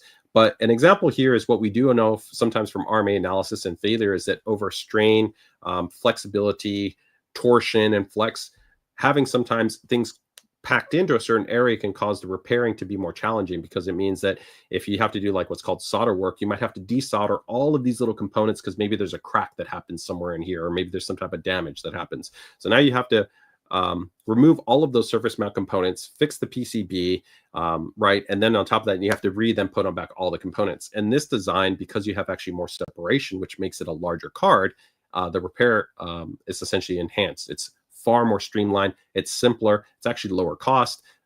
There's a lot of advantages to it. So it really depends on the totality of what you want to have within the design. What is your intent, right? And I think that for us, if you look at the majority of like a mini ITX chassis that are on the market, all of the newer chassis that are on the market have readily adopted that generally 2.5 is not a limiting factor, right? They can all readily accommodate that. And we saw that with the strong support that we had within the prior generation of cards like the Prime, the Dual, and the ProArt based models, right? So we think the value set that we bring is that great temperature performance. Like I said, the optimization in terms of the power design, and even things like the IO configuration. You can even go in sometimes with the bigger card. We can use a bigger bracket. We can have things like maybe dual HDMI ports, which a lot of people like. So there's a lot of little things that can be relevant to you, maybe not every single one of them, but if that's something that you have interest in, you know, also, like I said, we cover a lot of these points sometimes in our community group. We can share details like that, but there's a lot of things to kind of evaluate and consider in terms of the total design. Hopefully that maybe answers a little bit of the question right there for you. All right. Release date, Noctua, we haven't finalized the release date. I'm probably just saying, you know, keep tuned, right? Probably for some time in, you know, Q3 or something like that, right? Okay. All right. Let's go ahead and continue on here. So that's the XG station. All right, so let's go into, I'm actually going to let the community decide. Do we want to talk about the brand new ROG Falcata 75% split keyboard, or do we want to go into monitors? So I'm going to give you guys, I'm going to take a sip of water right here, and I'm going to give you guys five-second countdown. All right, the first one to get to 5 recommendations, or do we go with the peripherals, so the brand new Falcata mouse, keyboard, and the ROG HARPE ACE II mouse, or do we talk about monitors? Which one's it going to be? Drop it in the chat. Let me know. Oh, comments are coming in. Okay. It looks okay. We got monitors, we got keyboard, but then we got monitors, monitors, monitors, monitors, monitors, monitors. It seems like we got a lot of people. Okay, and then right here, let's talk serious monitors, please. All right. So let's go ahead and oh wow, I love that. Thank you so much for saying the sheet too. There's some really cool stuff that I really like about the sheet too. We will talk about peripherals in a little bit, but we're going to go ahead and talk about monitors first. So let's get into displays, guys. We have some really amazing updates in terms of our displays. So let's go ahead and get into it. The first one that we want to go ahead and touch on is going to be the new ROG STRIX XG32U series. So this is actually aligned with Computex. The big thing that we did here is we introduced, again, ASUS is really the definitive leader when it comes to gaming displays. We've been the most innovative there. We have the longest track record of bringing the latest, most exciting technologies to market, from everything from being the first manufacturer to release a G-Sync enabled monitor. Even when it was literally a DIY kit, you literally had to have a DIY experience to bring in the G-Sync module into that, to many of the first type of gaming displays. A little insight for you on history, we were the first manufacturer to actually embed a joystick OSD system into a display to allow you to more easily access the display experience on your monitor. But tons of stuff. The really cool thing, though, that we did here is what we've seen is we are right now the only manufacturer that does both WOLED solutions and QD-OLED solutions. When you look at any other competitors in the marketplace, they're generally going to be only either a WOLED manufacturer or a QD-OLED manufacturer. ASUS actually right now is unique in that we offer both. And part of the reason why we do that is not only just to be able to offer the consumer breadth and depth in terms of the choice, but also because inherently the default production has differences in terms of actually kind of the screen appearance. Generally with WOLED, you have a standard what's called AR matte-based display. So that's an anti-reflection based display. Overall, for most users, this is a kind of the tried and true experience. It works really, really well. It can offer you, I think, good sharpness, good contrast, good clarity, great ambient light handling, right? Then you have QD-OLED, which because it omits a polarizer, some people like that because it's a semi-gloss, right? It has what they kind of look at as being a little bit more contrast, a little bit more pop, but it also doesn't necessarily perform as well for ambient light handling, especially if you have kind of direct lighting that'll be present there. You can also even have sometimes color fringing that can happen where the black will kind of shift almost into a little bit of a purple tinge. Now, if you can control your ambient lighting, that can be great. But depending on your scenario, again, this is why we've offered both, because we've offered great options within the, like, let's say the PG32 UCDM, which is a QD OLED, and then the PG32 UCDP, which is a WOLED solution. Now we're excited to give you another option within the WOLED lineup, going from that traditional AR-based option to an actual glossy option. Now, we did this already in our 1440p lineup, where we introduced the world's first only true glossy WOLED, but now we've advanced beyond that type of original design to what we call our true black glossy design. So let me go ahead and bring you guys an image up here and talk a little bit about this. So the really cool thing is one, well, I would say it's three kind of key goals. One, we wanted to help to reduce part of the issue that you see in terms of that color tint or that color fringe. So kind of right here, you can see with that direct kind of lighting on the QD OLED display, it kind of tends to make that go from that black to sometimes having that little bit of that purple kind of tinging effect. The other one is to also reduce kind of haze, which inherently improves kind of that sharpness, and overall the perceived contrast is also another area that we wanted to improve upon there.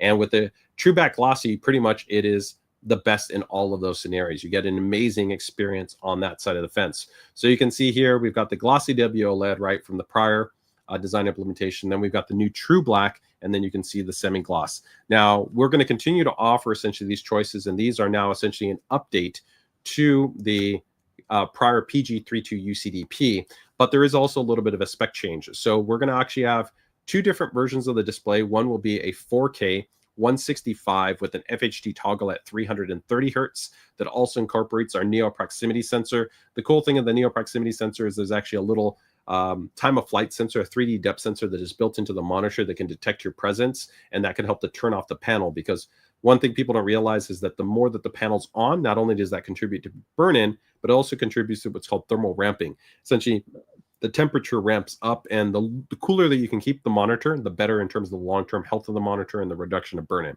If you can stay at or below 60 degrees, that's favorable. So that's what we're trying to do, is essentially reduce the likelihood for burn-in, reduce thermal ramping, right, through this really cool Neo proximity sensor. And that's an ASUS exclusive. You're not going to find that at any other manufacturer. Many other manufacturers have something like a basic proximity sensor, but they're not really that responsive and they're not accurate. The 3D depth sensor that we're using here is the same type of sensor you get on an advanced camera, like in a smartphone, down to the millimeter level, and it can also even be tuned manually by the user. So all of those will come with the Neo proximity sensor. You'll have that true black gloss option, and there will again be two models: the 4K 165 with the FHD toggle to 330, and then you'll also have another one which will have a toggle option to 480, but also have a 4K 240. So that'll be the higher end option. So there's essentially two different price points that we're going to have for those XGs based on the spec that you want. So do you want that kind of the premier 4K 240 and then FHD toggle at 480, or do you want the 4K 165 with the FHD toggle at 330? Now, one other item that I do also want to note here on this monitor is going to be that they do support a really great technology that we call aspect ratio control. So aspect ratio control sometimes gets overlooked at, but I think it actually makes this more than just a dual monitor. It almost makes it kind of like a triple or quad based monitor configuration, because what is unique about ASUS's implementation at aspect ratio is you can actually have the monitor set to run in a different window size with a different resolution target. Now, because you have OLED, which has what's called permissive pixel technology, right? It means that per pixel they can turn off and on. When it's really black, it's truly black. It's because it's turned off. So that means when normally you get these black bars, even if you're running in a smaller window, you don't really perceive it because there's no haloing or blooming that might be happening in those other parts. The cool part to this is you can run this monitor like in 1440p at 27 inches at 240 hertz. So now you've literally have another monitor, not just that FHD toggle. And because you're also scaling that down, the PPI, the pixel density, is still really nice. Like we sell 1440p, 240 hertz, 27-inch monitors. So you could literally turn that into that. And that also gives you a benefit because that's a lot easier to run than maybe the 4K at 165 or the 4K at 240, right? You can also even play around with this even crazier. If you wanted to go to like 4K at 24 inches at 240, you could also do that because the aspect ratio is actually unlocked. So you can actually set your own resolution targets and put those in. Now you go, well, like why might I do something like that? Sometimes the tighter field of view, especially at that higher resolution, can allow you to really have super sharp focus at the foreground and the background. So sometimes moving targets in the background, you could really pick them up sometimes more easily in that kind of tighter field of view than you might have in that bigger field of view. So I really love that we have the most comprehensive aspect ratio control on the market.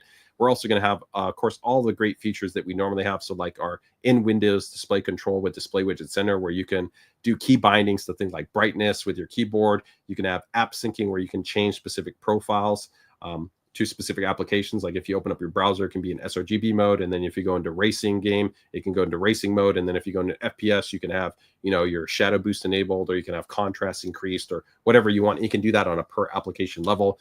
All of the OLED care options are available to you to control real time in the OSD in Windows, as opposed to having to physically do a control. There's a lot of other really great stuff like unclamp controls for HDR and also for sRGB. We don't clamp those down, so you have the granularity and control to tailor that stuff. So these are two fantastic updates that we have, I think, that I'm very, very excited about, and I think a lot of people are going to love. Now, a teaser for you guys before I get into the next one is I'm going to tell you, for those guys that are joining the stream, here's a little bit of a teaser.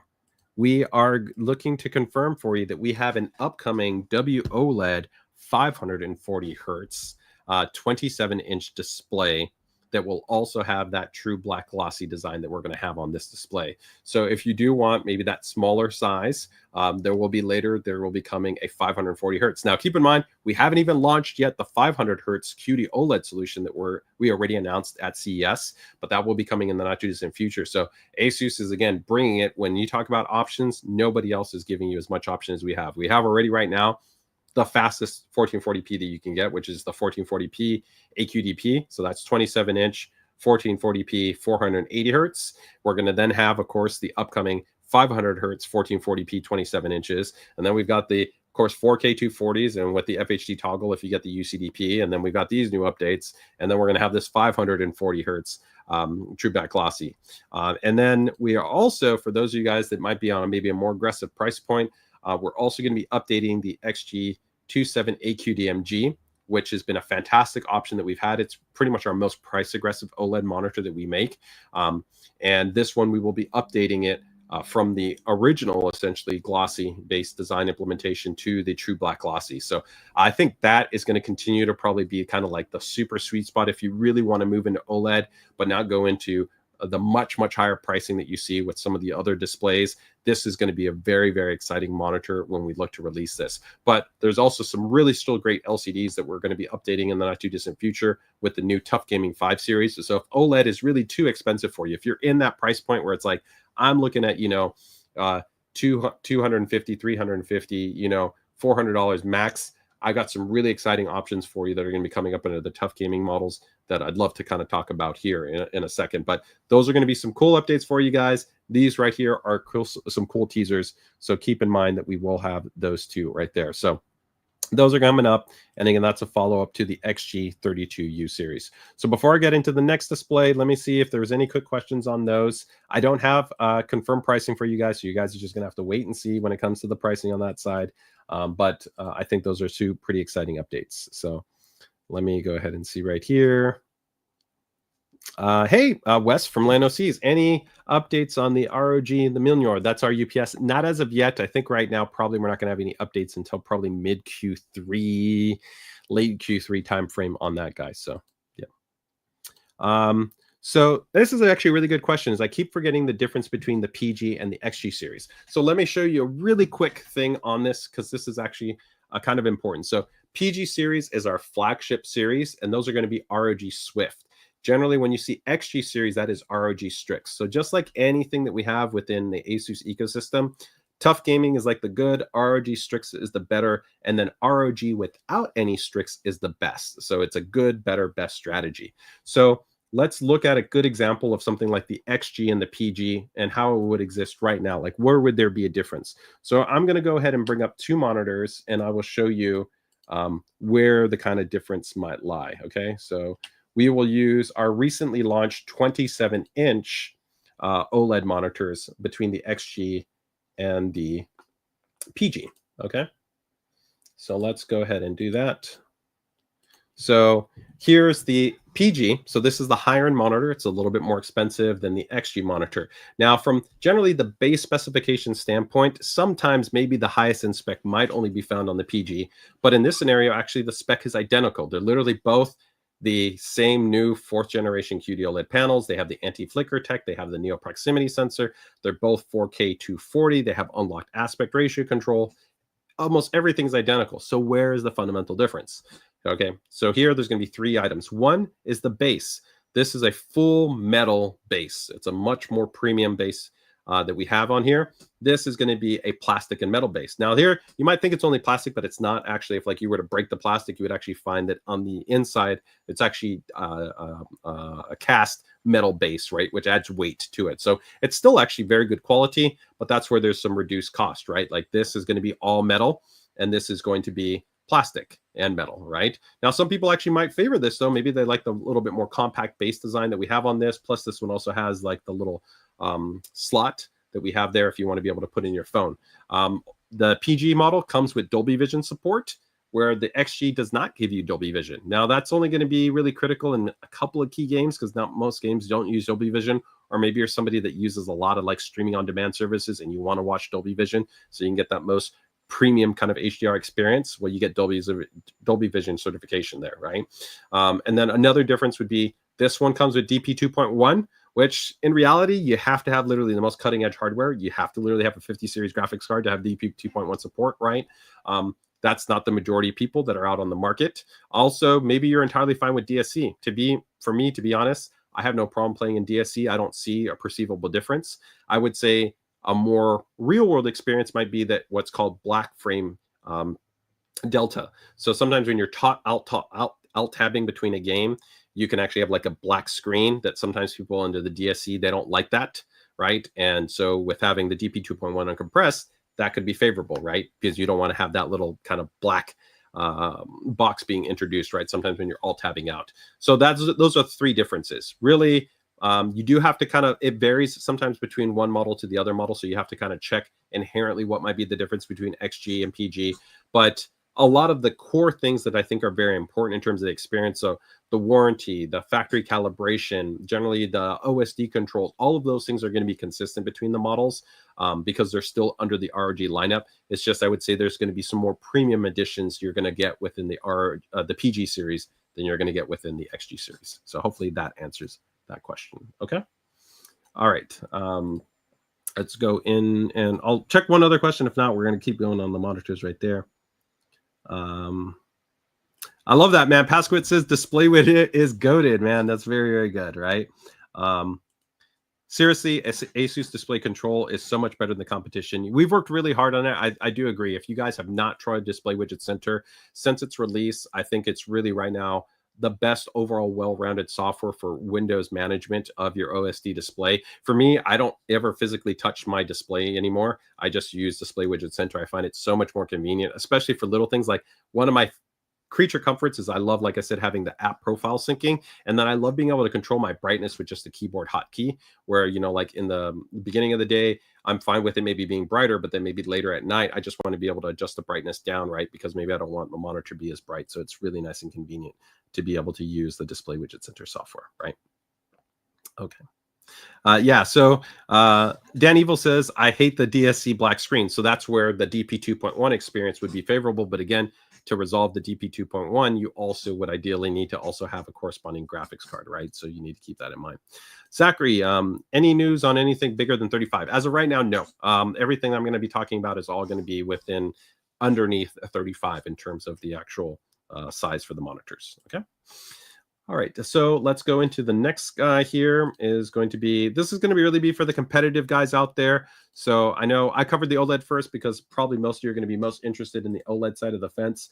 But, you know, we are always at the forefront of the industry, again, at focusing at, you know, the premier performance. So again, this is going to be our premier performing motion clarity based display. So this is going to be the ROG STRIX ACE. ACE always means esports focus. If you're kind of wondering when you see ACE in the name, that ACE, you should almost think it's esports. And so that means that we're really designing it for peak performance, right? So this is going to be the fastest monitor that we offer in terms of refresh rate. So 610 hertz. It's a new Super TN based panel. This, just like those, so some of the prior generation TNs are significantly improved in terms of, you don't want to think that this is a bad performing TN. In terms of colors, it's quite nice. You can actually see it's 90% DCI-P3 coverage. It's factory calibrated, so it's going to give you bold, bright, great clarity. In fact, actually, the SDR brightness on this will be better than OLEDs because LCDs still have better standard SDR-based brightness. And the majority of you are generally still gaming and using your desktop always in SDR. I'd love to know right now, who's watching right now? Are any of you actively gaming in HDR? Or when you're still gaming, are you still gaming exclusively in SDR? Overall, as a whole, most people are still in SDR, right? So some of the cool things that we've done with this monitor is, one, of course, you have that 610 hertz. We also have our brand new ELMB2 for our enhanced motion clarity technology. So this is going to be offering zone-based adjustments algorithms to be able to really offer, I think, an truly impressive level of motion clarity performance. It is really absolute best in class, and it's going to be a significant improvement compared to anything else within the industry. We also have the aspect ratio control functionality on here, the Display Widget based center software. Some of the other cool things that I really actually love about this display, though, is we went ahead and even made the base even more compact, smaller, because generally for these smaller base displays, you find competitive players want to kind of really bring this monitor in, keep it really tight against kind of their keyboard and their mouse configuration, and really kind of zone in on the display, right? We also did something pretty cool in terms of the way that we optimized the actual minimum height. So normally, most monitors don't go down super low, but when you're using such a compact-based display, you might actually want to kind of get really close to it. And within that, you might actually find that there's a limitation based on the minimum height.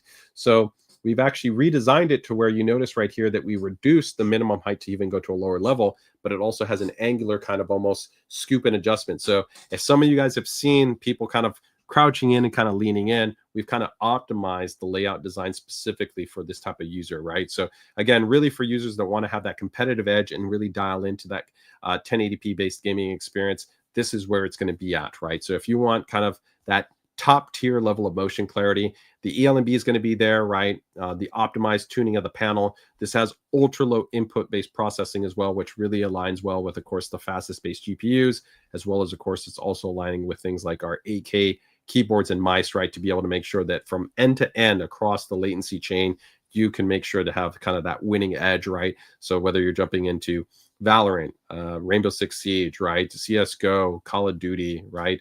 Overwatch, Warframe, whatever it might be, right? Whatever your FPS of choice when it comes to a competitive standpoint, this is going to set the benchmark.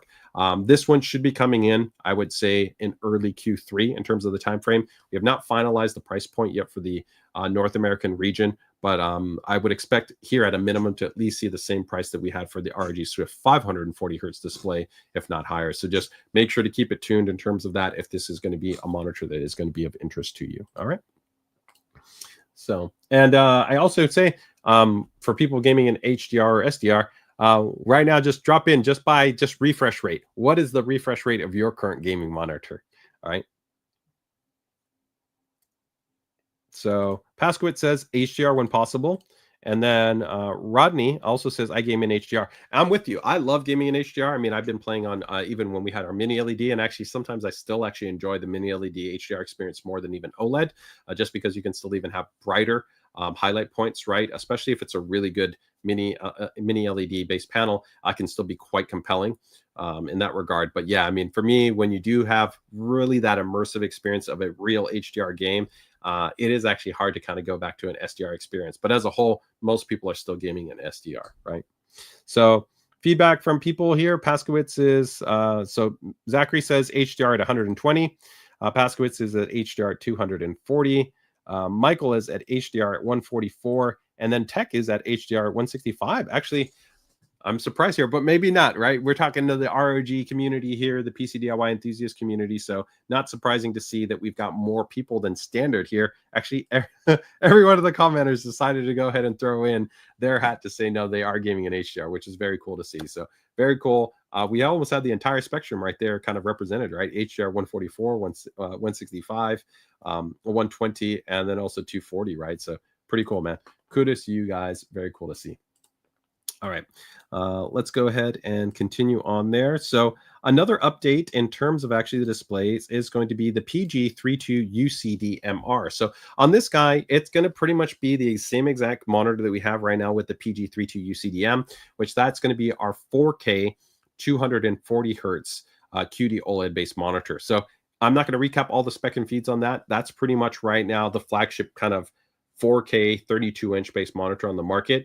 The main thing that you're going to get with the UCD-MR is we're updating this to now also have the Neo proximity sensor and DP 2.1 80 gigabits of certification. So those are really your main updates, right? As what you're going to get on this one. So if you've kind of been holding back that you didn't want to adopt in that because you really, really wanted DP 2.1, when we first launched that, there was not even a graphics card on the market that could support DP 2.1.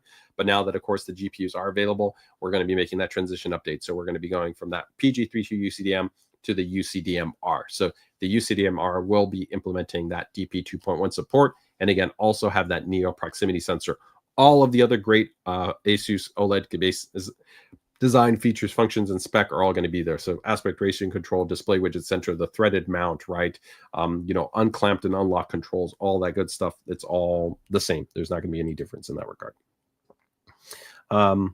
Dual mode UCDP, no updates or changes for the UCDP, but keep in mind, the XG32 is like an update to the UCDP, right? Because those are going to get the true black glossy based panel updates, right? And then you're also going to have, like I said, the different FHD toggles. So I would say updates to the UCDP would be those XG32 32 models, right? Also keep in mind critically that there is a difference in the power delivery spec between the XG and the PG. So the PG gives you that full higher performing USB-C PD support. So if you really like having that high wattage PD power envelope, so that 90 watts, that is going to be a big difference. The XG32s have USB-C, but with base PD power support. I believe it's 15 watts. So both of those models are going to be 15 watt base USB-C power delivery, still supporting display signal, right? But compared to like the UCDP will have a more premium power delivery output, right? And again, also the base will differ again, right? That'll have that full metal base, whereas those XG models won't have that metal base, right? So that is where there's going to be some differentiation in that regard, right? Correct. No DP 2.1 on that one right now. Yeah. All right, so let's go in and now go into the XG34. So this is an update we haven't had an ROG update to an ultra wide in quite some time. So this one is actually going to be an update on that side. So this is actually pretty interesting in terms of this guy. So the XG34 WC, excuse me, WC DMTG. This is actually going to be our first display, which is actually going to be incorporating a couple of really cool pieces of text. So this is going to actually have Miracast and Chromecast built in with Android TV built into this unit, along with some other kind of cool technology. So it being inherently kind of an ultra wide, all of our current monitors already support picture in picture by picture by picture, right? So that's already cool. So you're going to get this, but some people even, I think, love having that functionality on an ultra wide, just because it's almost like having like two, monitors kind of side by side in that type of experience, right? But keep in mind, you can adjust the positioning for the picture in picture or picture by picture based input support. You'll also will have preloaded into this GeForce Now. So again, if you're somebody that wants to use this from the perspective of kind of like an all-in-one based device for like on any media-based processing, now you don't have to connect in another device. You'll actually have that functionality built in with Android 14. And again, the Google functionality all built in there. So that will be all kind of packed in. You'll have the auto KVM support on this. You'll have the USB power delivery, the Neo proximity sensor, the unclamp controls, the aspect ratio controls. All of that will be baked in. So if you've been looking for an update on the ultra wide side from us, right now we already had quite a number of different options. We had a 34, we had a 39, and then we had a 49 inch. So those were all of our kind of ultra wide based options, but we hadn't updated that recently. So now this is our latest update, which we will have the XG34 WCMTG, which this will be a 3440 by 3440 by 1440, 240 hertz based option. And again, I think the big thing here is going to be the integration of the Google the Google TV and Android 14 functionality, along with that Miracast and that Chromecast support. And then also, like I said, from there, the picture in picture by picture by picture and the KVM functionality. So that is going to get you covered on that side. All right. So for those of you, how many of you guys are interested in that? Is that like a feature set that you find compelling or interesting that you want to see on more monitors? Would you want to continue to see having, let's say, wireless streaming support be baked in, or is that something that you don't find? What we're seeing is that there's more and more users that like kind of that flexibility to be able to have this type of functionality be introduced in the actual monitors.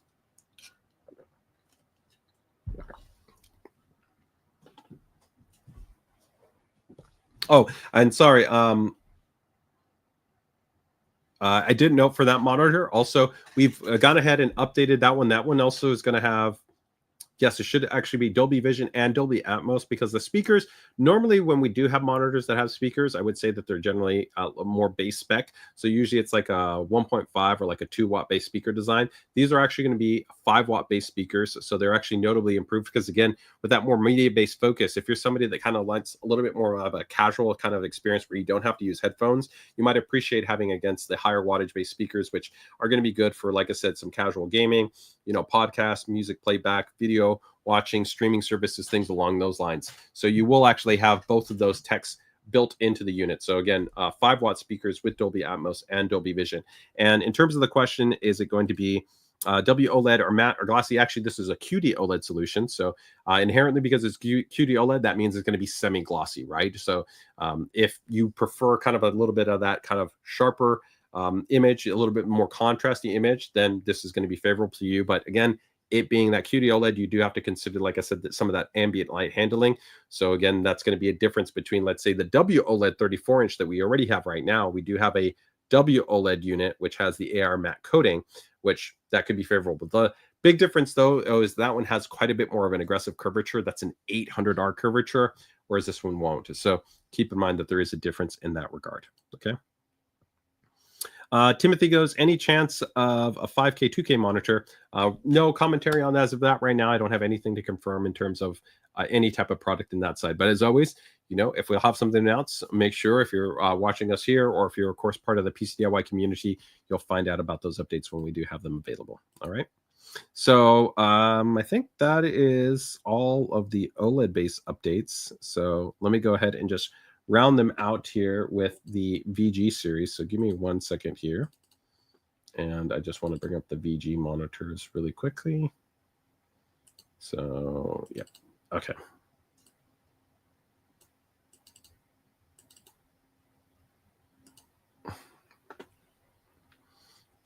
Where's, yep. Oh, where did he go? There he goes. Okay. All right. So this is going to be part of an update into really the kind of more price aggressive segmentation of the market. So if you're somebody that's got a bit more limited budget and you're maybe still on a 1080p, maybe a much older 1440p, not really a high refresh rate option, and you want to go to a monitor that has much better color accuracy, much better refresh rate, lower input lag, right? You want new enhanced features like, let's say, being able to manage the OSD right from, like I said, from Windows. Maybe you want black frame insertion technology, or backlight strobing, right? There's a lot of really cool things. And so I'm really excited about this. The last time we had an update like this was, I would say, with the ROG STRIX XG series, with monitors like the XG ACS and many of those other models that really kind of set a brand new kind of price to performance ratio. These are going to, I think, be very disruptive in terms of a price point. Now, we haven't finalized the pricing on these, but to give you kind of an analog, when we introduced the 1440p ACS, that came in at $299, and it set kind of a brand new benchmark. We're going to be very aggressively pricing these TUF Gaming units. And if you look at kind of the spec, these I think are going to be two fantastic specs for a lot of gamers that are looking to either adopt into PC gaming maybe for the first time, or maybe make a long-standing upgrade, but again, at a much lower price point. So don't expect here, like I said, high price points for these guys. These are going to be, I think, great, but you're not going to be compromising on really, I think, any of the key specs. So this is going to be a 1440p display. You can see really nice, low, tight response times. Now, keep in mind, these aren't going to be as low as like an OLED. OLED has the best-in-class, of course, pixel response time. But comparatively for LCDs, you would commonly see LCDs maybe trying to get down to that 1 millisecond. And here you do see 0.3, but in reality, you have to keep in mind that that's gray to gray, and there's actually panel variation across, where you're at in terms of the refresh rate and other things. To be frank and transparent, I would say here you're going to have very, very good LCD-based pixel response time. So in that regard, this is going to be amongst some of the best, with the exception of, like I said, our flagship like dual driver LCDs that have more advanced technology to keep even more consistent low pixel response time. This is about as good as you're going to get really in on LCD. So that's going to be great. 300 hertz, which is fantastic. Formal G-Sync compatibility, that 95% DCI-P3 coverage, the ALNB sync, which means that you get backlight strobing technology support. You also have great advanced variable overdrive tuning, the display widget center software, and then even assistive technologies that we have baked in. I think this is going to be a really great option for a lot of you guys out there that don't want to break the bank. I'm really a big fan of this monitor.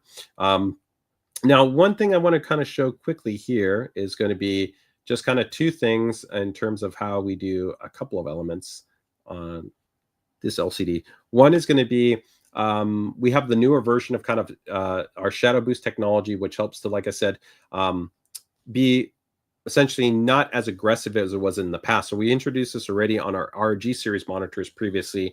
And in the past, you could actually have an improvement in terms of the shadow detailing, but it would kind of overexpose everything. So it would make everything that much brighter. But here you essentially have kind of like more of a dynamic level of shadow boost that's present, which means that we can see kind of a better level of gradation performance in one area than, let's say, affecting the totality of the entire area. So again, on an LCD, I think this can be advantageous, especially, like I said, in certain kind of competitive maps, certain types of competitive shooters. And this is going to be, like I said, the dynamic shadow boost, right, where we go from standard into that dynamic shadow boost, where we can have more targeted, like I said, improvements in terms of the shadow detail, right? Dynamic crosshair, if you want to find this in terms of kind of singular based training scenarios, this can be advantageous.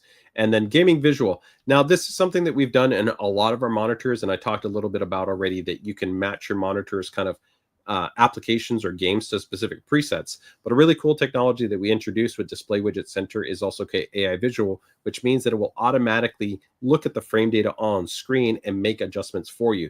So if you actually go to like an FPS game versus kind of going into a racing game, or if you went into like an action RPG, it could dynamically actually change the presets for you just by detecting what's on the screen. So even if you don't want to even kind of set up your own profiles, you could have it done automatically. But the really cool thing that I love is we're giving you the choice to do it either way. You can do it either automatically or you can do it manually. The choice is up to you. So those are kind of some of the cool supplemental features that, again, you're going to get on here. Even though this is going to be a really price aggressive display, you're going to get these type of features that are built in. One last one that I want to note is I think within this price segmentation, there's a lot of people that might stack two monitors side by side. So one great thing that I've loved that we've now had for years that sometimes people don't realize is that we do actually have alignment options that are built into our OSD display as well. So if you actually want to be able to kind of align your monitors side by side and make sure that they're kind of paired up really nicely, we do actually have alignment bars that are available to you that you can use for that purpose. So just some of the cool stuff you'll see within this display that we have in terms of the TUF Gaming side. Okay. And we'll have one other update here, which is also going to be on the 34-inch. So if you want to go up into ultra wide as well, we will have another option for you right here. So let me bring this one up. This is going to be the 34-inch. So this will be the VG34WQML5A. So this one, again, going to be low response time, 250 hertz. Still very similar in terms of that 95% DCI-P3, higher than standard brightness, all the same gaming AI related features and the display widget control, as well as also having the backlight strobing technology as well. So all of that is going to be baked in there to give you a lot of great value propositions. So again, two really great options, one at the 1440p and then one at the 3440 by 1440. So two really nice options for those of you that might be on a more limited budget, but you still want to be able to upgrade your gaming monitor. Okay. Hey JJ, I'm on the XG27. Would you hit up a close upgrade to price performance, or what would you recommend? So that's actually a really great question. If we look at something like the XG is starting to kind of, I think, get kind of long in the tooth to kind of a degree if you talk about kind of the panel specifications on that monitor. So, but still it being an ROG monitor from that time is still quite solid. But if I remember right, the V, well, it depends on which V, because there's like a Q designation. There's like 27VQ. I don't know if you're at 1080p or if you're at the 1440p, but like if it's like the 27VQ, that was what, 1920 by 1080. 300 brightness, and then it was like a 144 hertz. This would be like a massive upgrade because you would go to wide color gamut, lower pixel response time, right? An overall much higher refresh rate with better motion clarity, the backlight strobing technology, the display widget control software. And again, for the price point that you're going to be paying to get into that, I think that this would be a big overall kind of upgrade. But it would depend. I think I would 100% want to know what the exact model number it is, because this, sometimes people say that one, but they omit like the last one or two characters. That could change a little bit in terms of kind of which model you might have. But I think for a lot of people, that 27 that I noted would be a really big upgrade, especially, like I said, if you've got probably that 1440p that's from like 3 or 4 years ago, this could be a significant upgrade really across the board. Again, better color gamut performance. It's going to have lower pixel response time, better motion clarity, more rich features and functions that are going to be introduced there. And I think the cost to upgrade experience, because it's very aggressively priced, will make it really feel like you're going to be getting like a huge amount of bang for your buck, if that makes sense. I think the next step up would probably be something like that AQDMG glossy option on the OLED side. That would be kind of the strong contender to go, hey, maybe not super expensive. But if we talk about the projected price point, let's say we do release this monitor at $300, right? Even still, our cheapest OLED would still be more than twice as expensive. So you could literally get 2 of these LCDs for one of those OLED-based panels, right? So that's where you really kind of have to start looking at is what is your kind of your end goal that you're looking at, right? Yep. All right. So let's keep rocking and rolling there from those displays. All right. So, all right. We're going to go into peripherals, guys. So let's go ahead and go into that. All right, so let's get into the peripheral side. If anybody, of course, still had questions on the monitors that I missed, feel free to go ahead and drop them in there, and I'll do my best to go ahead and get into them when I can. All right, so we're going to go here with the ROG STRIX ACE.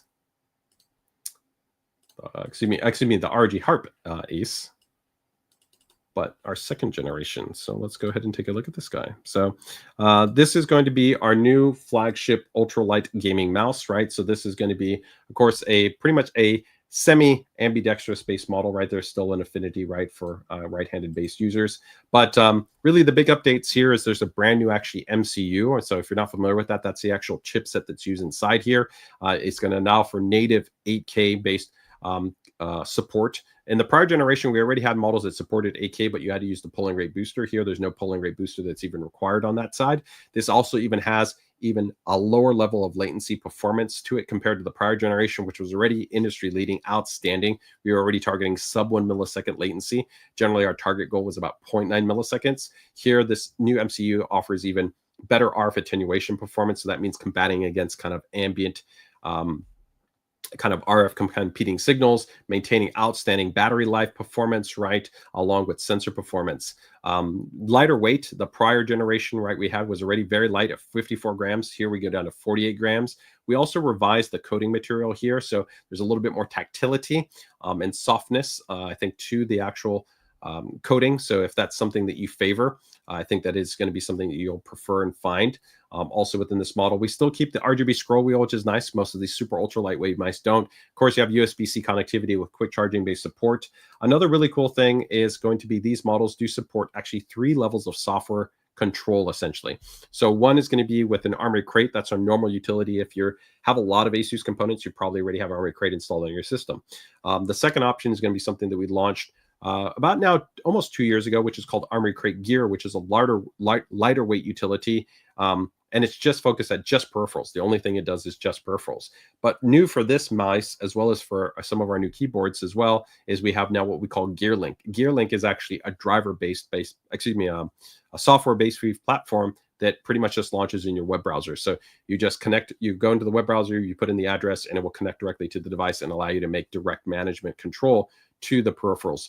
So you essentially have those 3 options. You have AC, you have Armory Crate Gear, and then you have GearLink. Technically, if you wanted to count hardware-based control, we do also have hardware-based controls because you can store directly to the mouse, and you can actually use button combinations on the mouse to actually load things like DPI adjustments or change LOD or other parameters on there. And there's actually 5 different profiles that are available on there. So technically, if you really want to count, there's 4 different ways to be able to manage the unit. So this is going to be the ROG HARPE ACE II. I think a fantastic unit. Again, if you're looking for outstanding performance, right, really best in class in that regard, then this is going to be definitely a model to take a look at. We have it in white, we have it in black. We're going to be good to go. And this will also support our ROG Omni receiver technology. So with our latest generation keyboards, keep in mind that's going to be for the latest generation keyboards, you can use one dongle for one keyboard and one mouse unified experience, right? So that is also going to be a feature there. So that is going to be the ROG HARPE ACE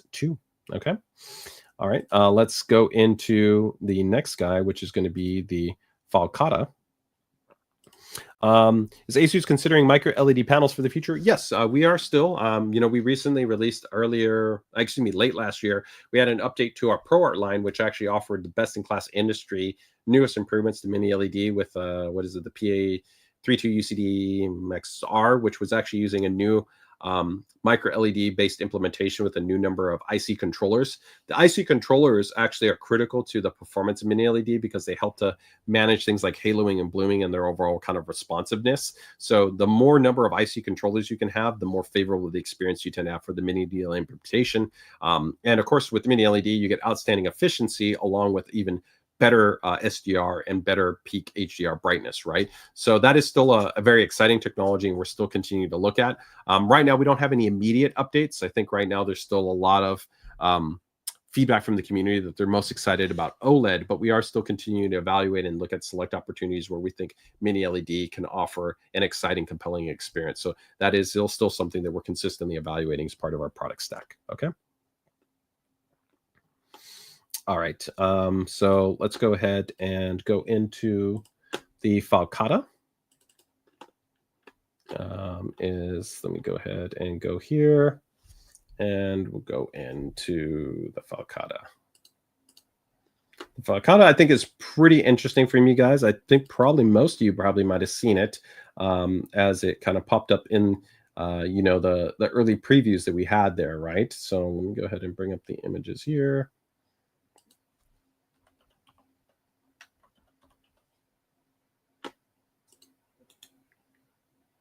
Okay, there we go. All right, so in terms of this guy, this is going to be, of course, our 75%, right, split keyboard-based design. So this is pretty cool, pretty interesting because it is a split keyboard. So right now it looks like pretty much a compact, like 70% keyboard, something like our ROG Azoth, right? But the cool thing that is going to differentiate it, see here, is, of course, you see there's a connecting cable. This actually will be tri-mode, so it'll be USB-C, Bluetooth, and 2.4 gigahertz, and it also utilizes that new MCU-based chipset for that ultra-low latency, that 8K support. Again, that's going to be on the master side. But where things start to get interesting is when we take a look at the split module-based implementation. So that's, of course, going to be here when, of course, you have the split module design. So within the split module design, there's some really cool things that we're doing.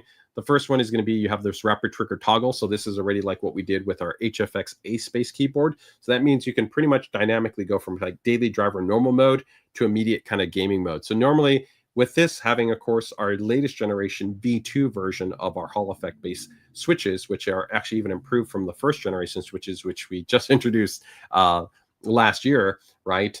These are even actually smoother, better, and overall even more performant. And those prior ones were already some of the best ones that you could really get on the market. The difference is that when you customize an actuation experience, that's not really good for daily driving.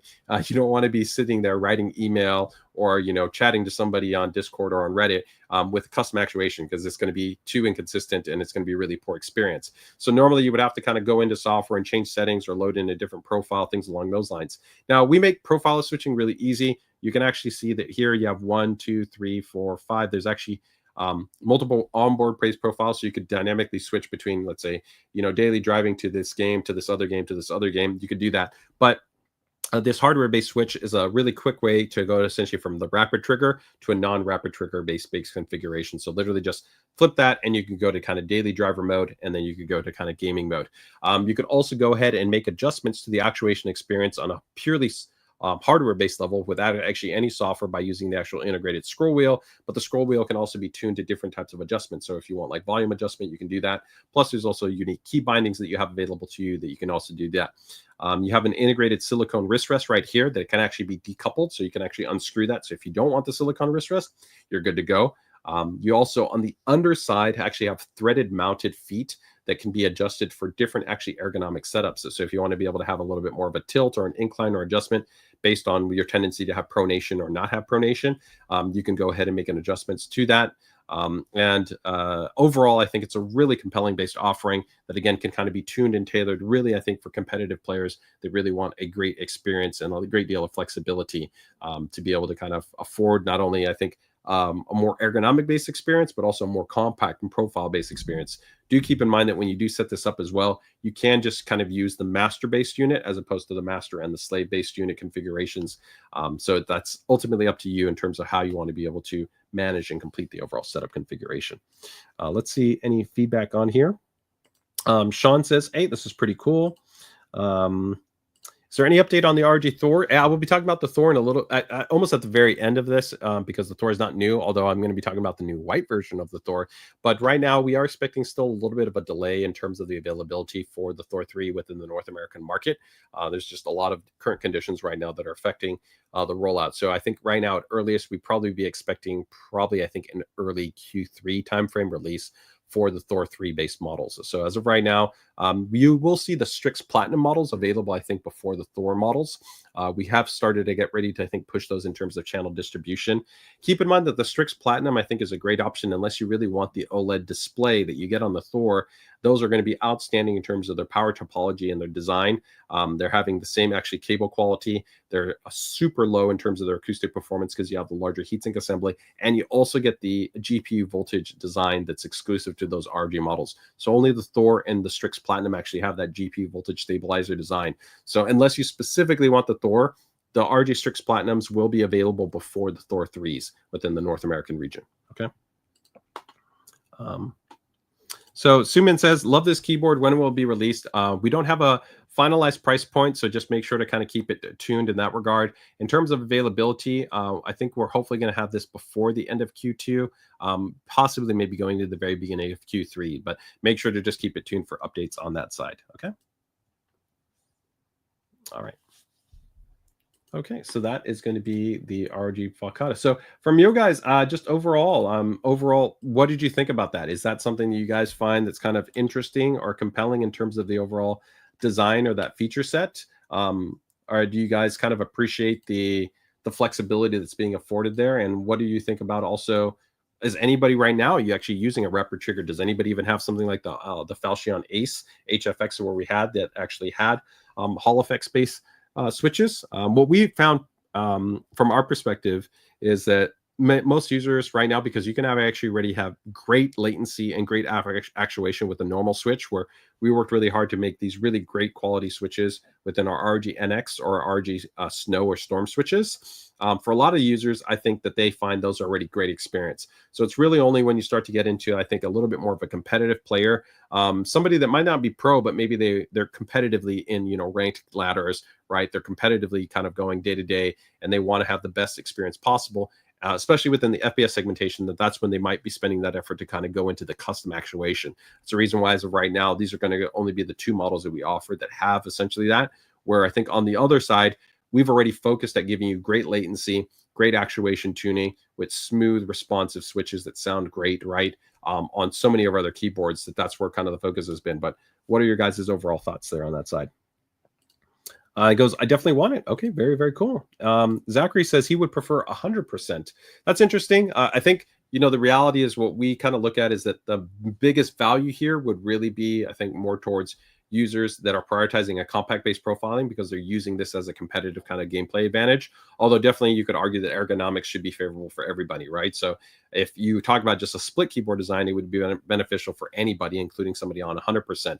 But in that regard, also, we do have models like the Claymore, which has a detachable keyboard, which gives you that already kind of great experience, but within being able to have a more compact keyboard. But then if you need the 10 key, you can just add the 10 key, or the Scope 296, which I still love because it's a compressed, essentially almost 100% size, but almost like in a 75% form factor. So I still get my arrow keys, I still get the numpad experience, I still get great quality switches, tri-mode connectivity, low latency. I get like everything on that. So if you haven't checked out the Scope 296, I think the Scope 296 would be a great model to take a look at. Okay. All right.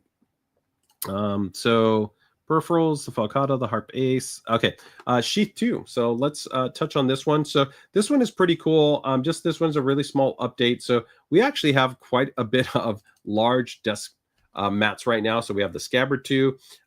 We have, of course, the Hone XL as well. And now we're going to have the Sheath. And they all have different types of material compositions. So I think the main thing is, well, why did we decide to do another if we already have a couple of essentially large desk mats? And the main thing that we really kind of had feedback from the community on why we decided to introduce another option is some people just have variability in terms of kind of the temperature experience, especially I think over an extended period of time. So what we're doing here with the ROG Sheath 2 is that there's actually a new type of textile material here, which does a really great job at thermal dissipation and how it actually absorbs kind of heat. So with the traditional textiles, you get more kind of a thermal buildup over time. There's a little bit kind of a heat soak that presents itself, and it doesn't necessarily dissipate as quickly. So when we compare this to, let's say, other kind of standard non-cooling based desk mats, you're going to find, I think, somewhere almost about a 5-degree difference. Now, we are finalizing the testing and the validation data, but this is notably kind of cooler to the touch, especially over an extended period of time. So if you're somebody that finds that you're maybe in a warmer or hotter ambient environment, or maybe your hands kind of inherently are kind of a bit warmer, you kind of really keep them on that space, and you want to be able to have like a cooler experience in that regard, this might be something that you really favor. If you're fine, then definitely take a look at, say, at the Hone XL or the Scabbard 2. Those also offer some really cool design benefits, like the oleophobic nano coating that we put on there, which makes it resistant to things like grime or oils or water or different kind of materials. So we have a lot of different surfaces for different people, but this will be the Sheath 2 XL. So I think a pretty nice option. And again, for the people that are running maybe on the hotter side of the fence, this might be something you guys might find compelling. Okay, so that is going to be the Sheath 2 XL. All right. We're going to quickly bang these guys out here in terms of just some networking updates, guys. Or actually, I'll give you guys a choice. Do we want to touch on some of the networking updates or chassis updates? Chassis updates or networking? There's some cool stuff on the chassis side, so I'm going to give you guys the choice. Do we go with chassis or do we go with networking? I think we're going to get chassis, but we're going to see. So I'll give a 5-second vote.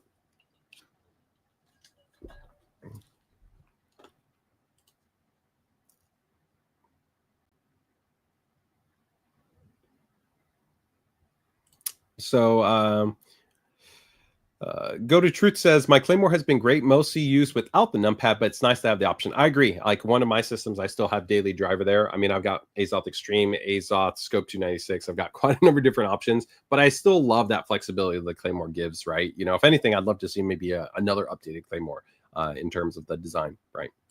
Okay, so chassis, both, and it looks like cases, right? Okay, so hey Pidgey PCs, man, happy to have you here. Okay, so we're gonna go with we're gonna go with chassis. Oh, Sean, and Sean gets a little applaud right there for giving us some love on the networking side. But let's go ahead and go with the chassis. So I think the first one that I'm gonna give with you guys is let's go with a little bit of a teaser. Okay, so this was not actually formally announced at Computex, but I wanted to go ahead and highlight it. So let me go ahead and talk about this guy. So this is going to be a chassis update. So let me go ahead and bring this one up here. And the first one is going to be the Prime AP202 Micro ATX chassis.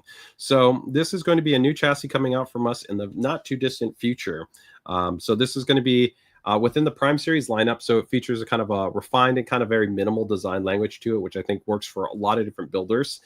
Some of the cool things that you're going to see here, this should be actually the first chassis that's actually going to be using a tempered curved glass panel. So most of the actual curved glass you see is actually not tempered.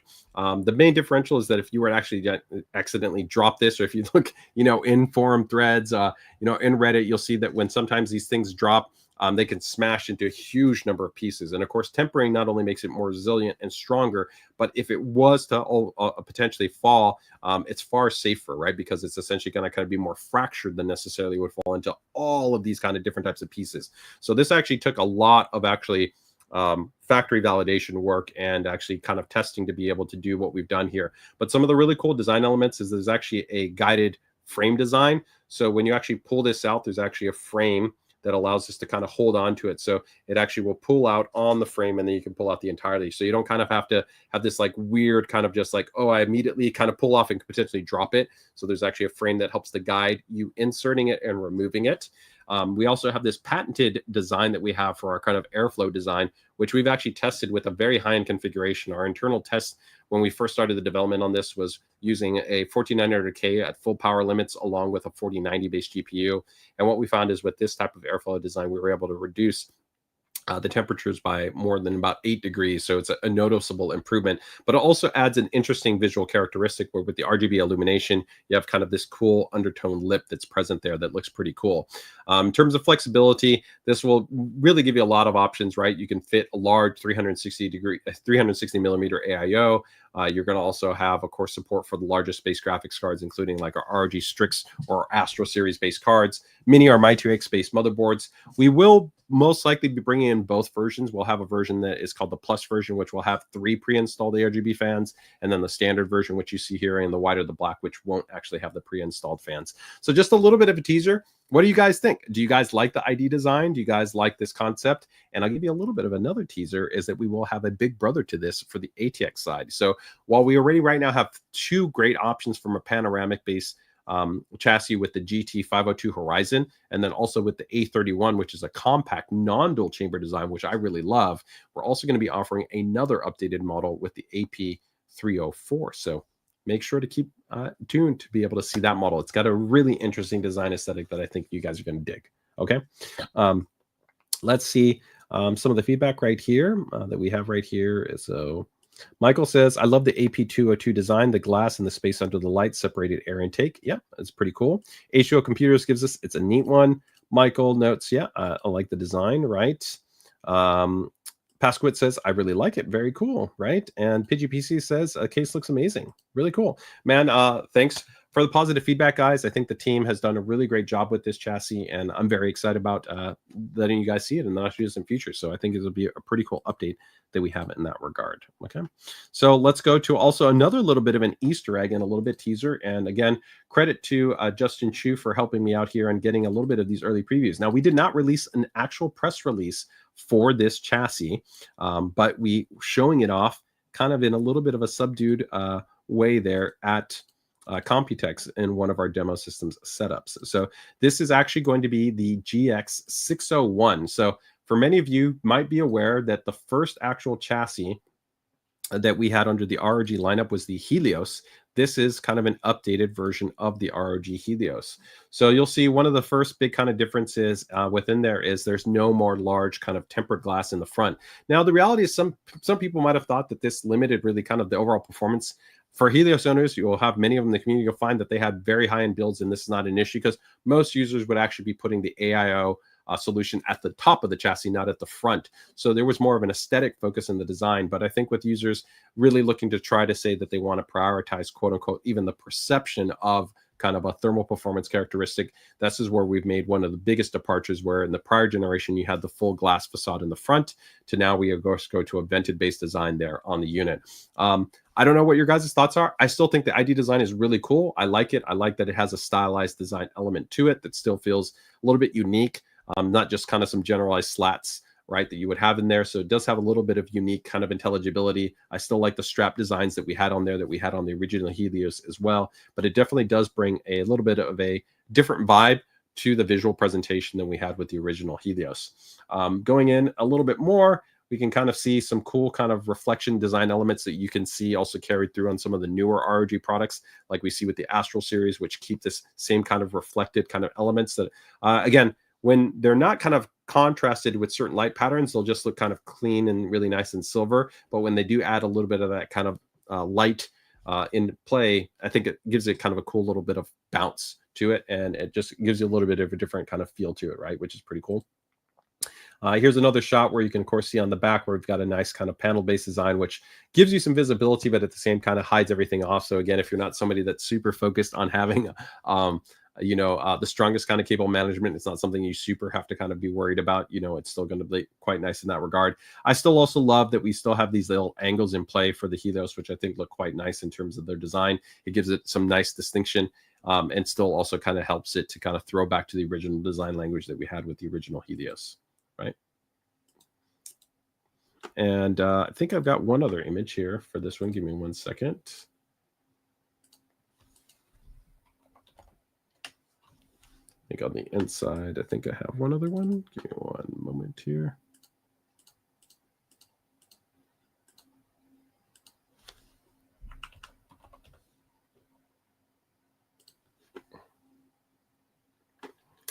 Bring it up here, guys. Sorry about that.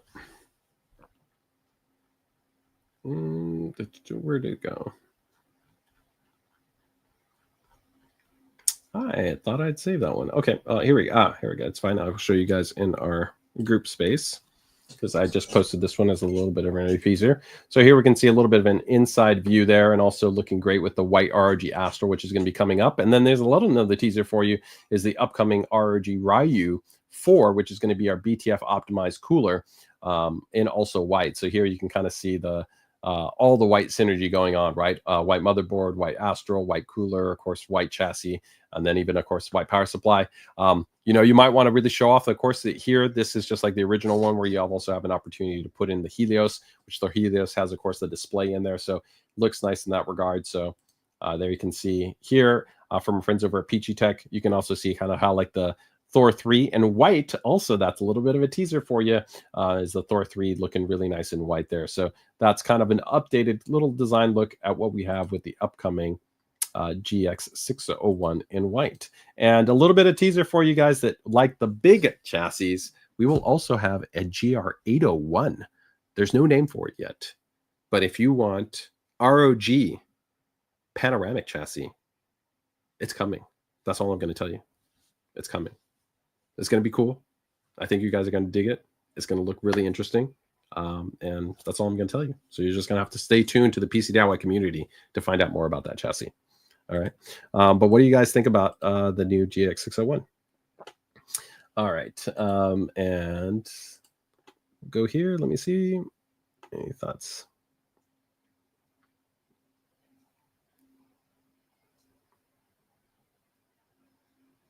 So I got the white Helios and the Hyperion. I love them both, man. Thanks for being such a supporter for ROG. Pretty cool. Nice to know there.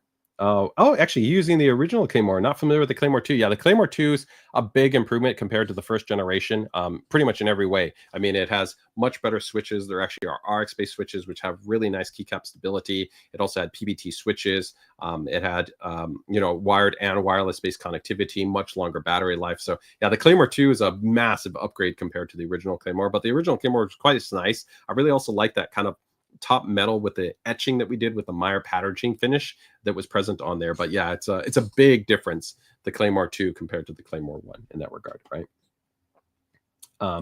So Michael says the previous version was a great case. The revamp is nice. Okay, pretty cool. All right. Well, thank you guys for that feedback on there. And thank you guys for giving us a little bit of feedback on that side. So we will go ahead and continue on that end. So that's going to be our 2 updates there on the chassis side. So let's go ahead and go into cooling. So I think on the cooling, I won't kind of touch on this too much because I think for probably most of you, you've already seen it. So I'm just going to touch very lightly on the RYOU 4. And I think I already showed you guys, we showed off the RYOU 4 in white. So of course, this is our upcoming large base display. So 6.67 inch base 2K AMOLED based display on there. It'll have daisy chain magnetic fans with great, of course, static pressure and airflow on them. So you're going to be all good to go. So this guy is going to be coming in the not too distant future. I do have an update as of right now. I think we're probably going to be expecting this in Q3, not in Q2. So there is a revised timeline that we're going to have in this card. And on the white model, I think the white model will also still be coming after the black model. So if you've been waiting on this guy, there is going to still be just a little bit more wait for you guys. I appreciate you guys kind of waiting with us, but again, there's just a lot of kind of things that are happening right now. So just keep that in mind, is that we'll be probably looking, I think, closer at kind of that Q3 timeframe for the RYOU 4. But we are happy to be able to let you know it will be coming. And again, we're also going to have a white variant for this model. And I believe somebody earlier also asked, like I said, is it going to be available in white or in black? It's now going to be available in white and black, but only in a 360 millimeter. It's not going to be offered in a 240 millimeter base variant. All right, so that is going to be the RYOU 4. Now, in addition to that, I do want to also go ahead and show you that I've got actually a couple of other cool new coolers here, which are going to be under the TUF Gaming series, which is going to be our new TUF Gaming LC3. So let me go ahead and bring these ones up. Give me 1 second here. Where did it go? Okay.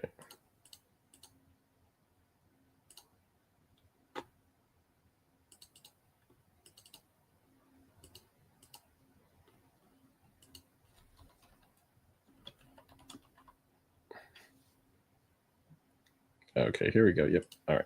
So for the TUF Gaming LC series, these are going to be a brand new updated units, which I think the really cool thing that I love about these guys is we are going to have both white and we are also going to have black base models. The cool thing in this regard, as far as the white and the black base models, is that we're going to have an LCD version and we're going to have a non-LCD base version.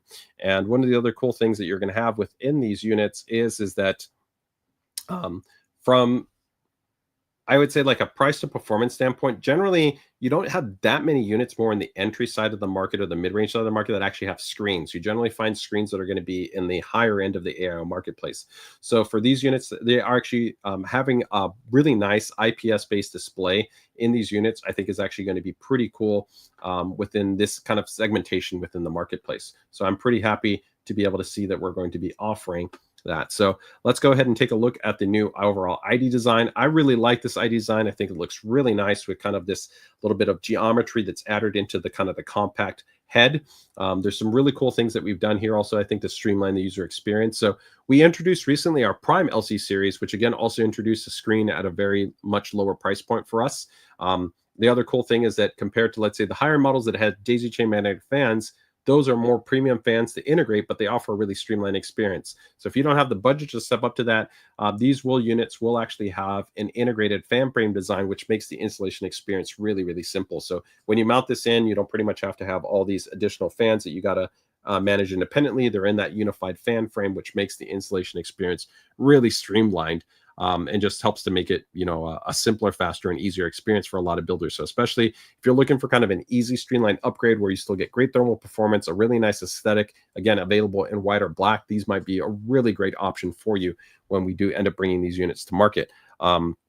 So bringing in kind of some of the, I guess, the key kind of design elements or spec, there are some cool things that we are going to be doing here.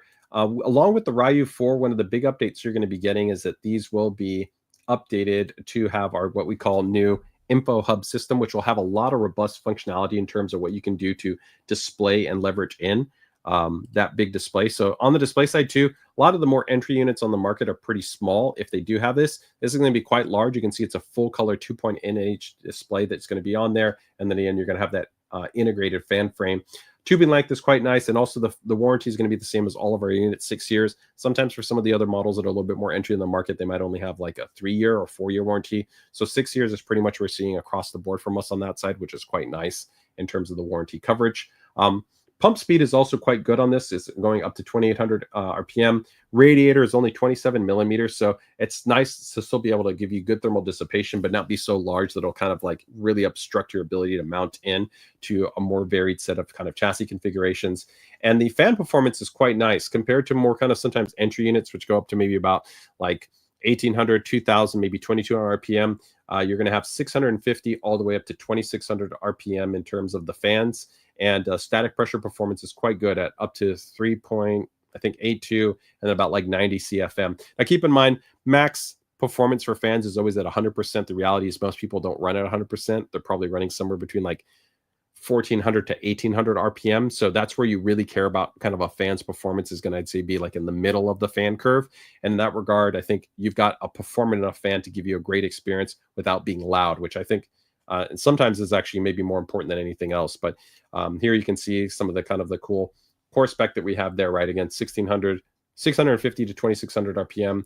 You got your airflow, your static pressure, your nose space profile, and an optimized 9-blaze geometry and 4-pole design. So overall, I think a really solid foundation here. We don't have finalized MSRP or pricing, so you'll have to kind of keep tuned for that regard. But the last thing here I wanted to kind of show is going to be a little bit of information on the new Info Hub software that we're going to be having here for our AIOs. So again, these are going to be launching with the RYOU 4, but you'll have a lot of options to be able to go in and kind of granularly put in a lot of different kind of metrics and points and be able to do a lot of customization parameters. So I think this will be a great update that we're going to be offering in to just even give you more flexibility and control to be able to present the information that you want, whether it's going to be personalized to GIFs or animations, or again, if you want to kind of go more on the stat heavy side of the fence, all those would be available to you. So that is going to be the TUF Gaming LC3 series. And again, we will have those in white and we will have those in black. So you're going to be covered on both sides of the fence. Okay. And I think that should be it on that side. Let me go ahead and check if there's anything else for you guys there. Let's see. I don't think I showed the white model. I think that's okay. Let me go ahead and quickly just see any quick questions there. HO Computer says, I love the design on the TUF AIOs. Is the RYOU 4 LCO going to be offered in non-BTF form? Yes, we will. We don't have the delivery schedule for it, but there is a planned essentially version that will have longer tubing lengths, right? So the first version will be kind of the BTF optimized version, which will be the short tubing length, right? Which is going to be more ideally suited, right, for those really nice minimal kind of design setups, right? But if you want to be able to have the longer tube hose, we are evaluating that option and it will be coming later. But I think right now, there's probably not going to be any update, I'd say, for the foreseeable future. So I wouldn't expect a clear update on that until probably maybe the end of Q3 timeframe for, let's say, the non-LC version of the RYOU 4. But there is essentially already kind of a design validation model that we've already been working on. Okay.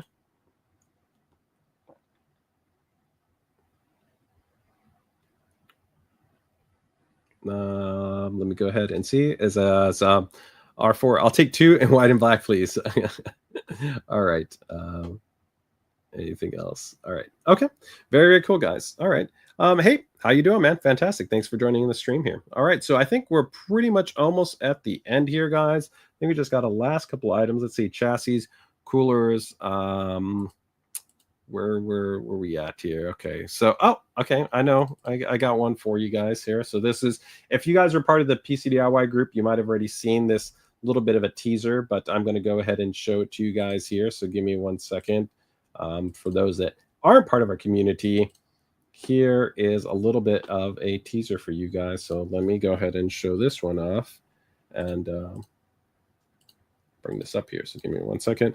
We're going to show our upcoming ProArt fans. So we've been actually working on brand new ultra high performance ProArt based fans. So the goal really with these is to really be able to offer kind of best in class 120 millimeter performance, which that's tough because there's some very, very good options that are on the marketplace right now.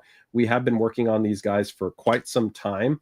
And this is not going to be RGB. This is all about performance right here. So let's go ahead and take a look here at the ProArt based fans. So there you go. That's going to be the ProArt PP120. So what are you going to have that's kind of really cool and compelling that's going to be on these nice models? Well, of course, this is going to be liquid crystal polymer, 0.5 millimeter in terms of the actual, excuse me, the depth in terms of course, the radius, right, to the actual edge, right? So maximize overall its static pressure performance and its airflow performance. And I think that's where we really get compelling. If you actually take a look at the initial performance values, which we've already tested for, really outstanding. So this is going to be up to a 3,000 RPM based fan. And again, most people are not going to run it at 3,000 RPM, but if you look at these numbers, they are really class leading. We actually right now have already benchmarked this. This will be out in front of the kind of real two leaders in the marketplace, right? One would be from Lamdy and the other one would be from Fantex. So we can see right here, 7.62 and then over 112 in terms of the CFM. But I think if you look at the actual two targets, which are going to probably be more realistic and kind of in that range of between the 1400 to, like I say, 1800 RPM, which I think is what most users generally going to be tuning in around at. Again, very, very impressive performance in terms of the static pressure and the airflow. So some of the other kind of key things here is you're going to have a metal bearing shell, right? 28 millimeters thick, the liquid crystal polymer. We're going to offer these in also white, and we're going to also them in black. But I really love the main feature that I think I'm most excited about on these is there's actually a really cool installation experience improvement that we've made on these. So while these are traditional based fans, right, we've simplified the experience in offering kind of a daisy chain kind of magnetic design. So you actually see that there's actually a connection mechanism where you can actually connect all the fans together and then use one standard connection end, right? So kind of like what we have with our daisy chain magnetic fans, where you can put them together and then you would have one cable that would manage the ARGB and the fan signal, right? There was essentially two connections coming from that one cable connection that would route over on the fan. You have kind of a similar setup experience. So again, if you want to set these up multiple in a configuration, you can really streamline on the number of cables you have to manage, connect them all together for really nice tight grouping configurations, but while also having outstanding performance. And I think the ID design looks fantastic. I love these really nice details that we have over here, even like the ProArt monogram that we've actually put into the fans. So I think pretty cool. So that is going to be a little bit of a teaser for the upcoming PP120s. These actually hopefully should be hitting us before the end of Q2 timeframe. So they should be coming in the not too distant future. So, so let's go ahead and see right here.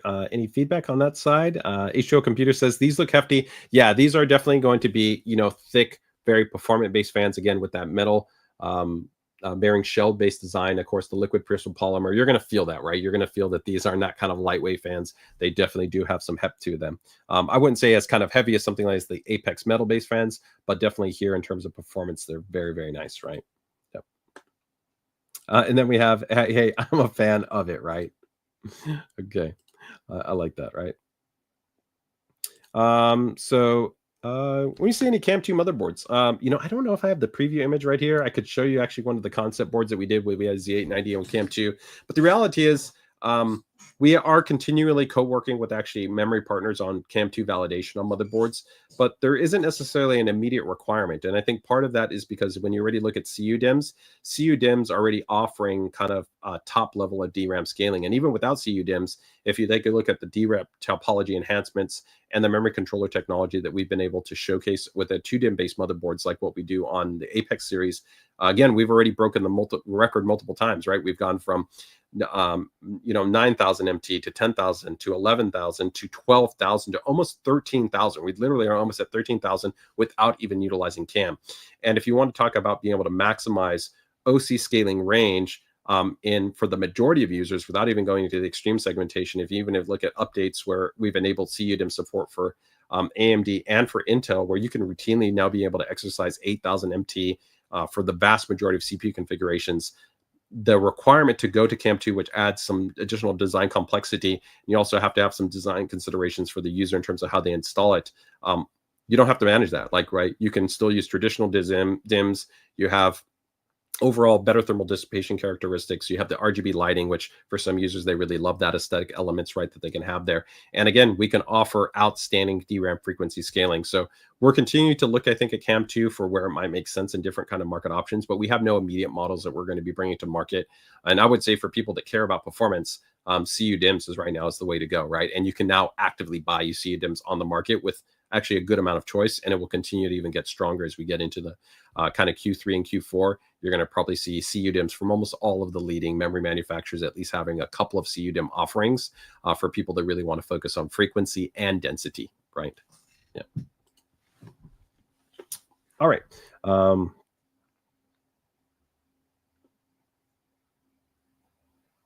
Let me go ahead and see right there.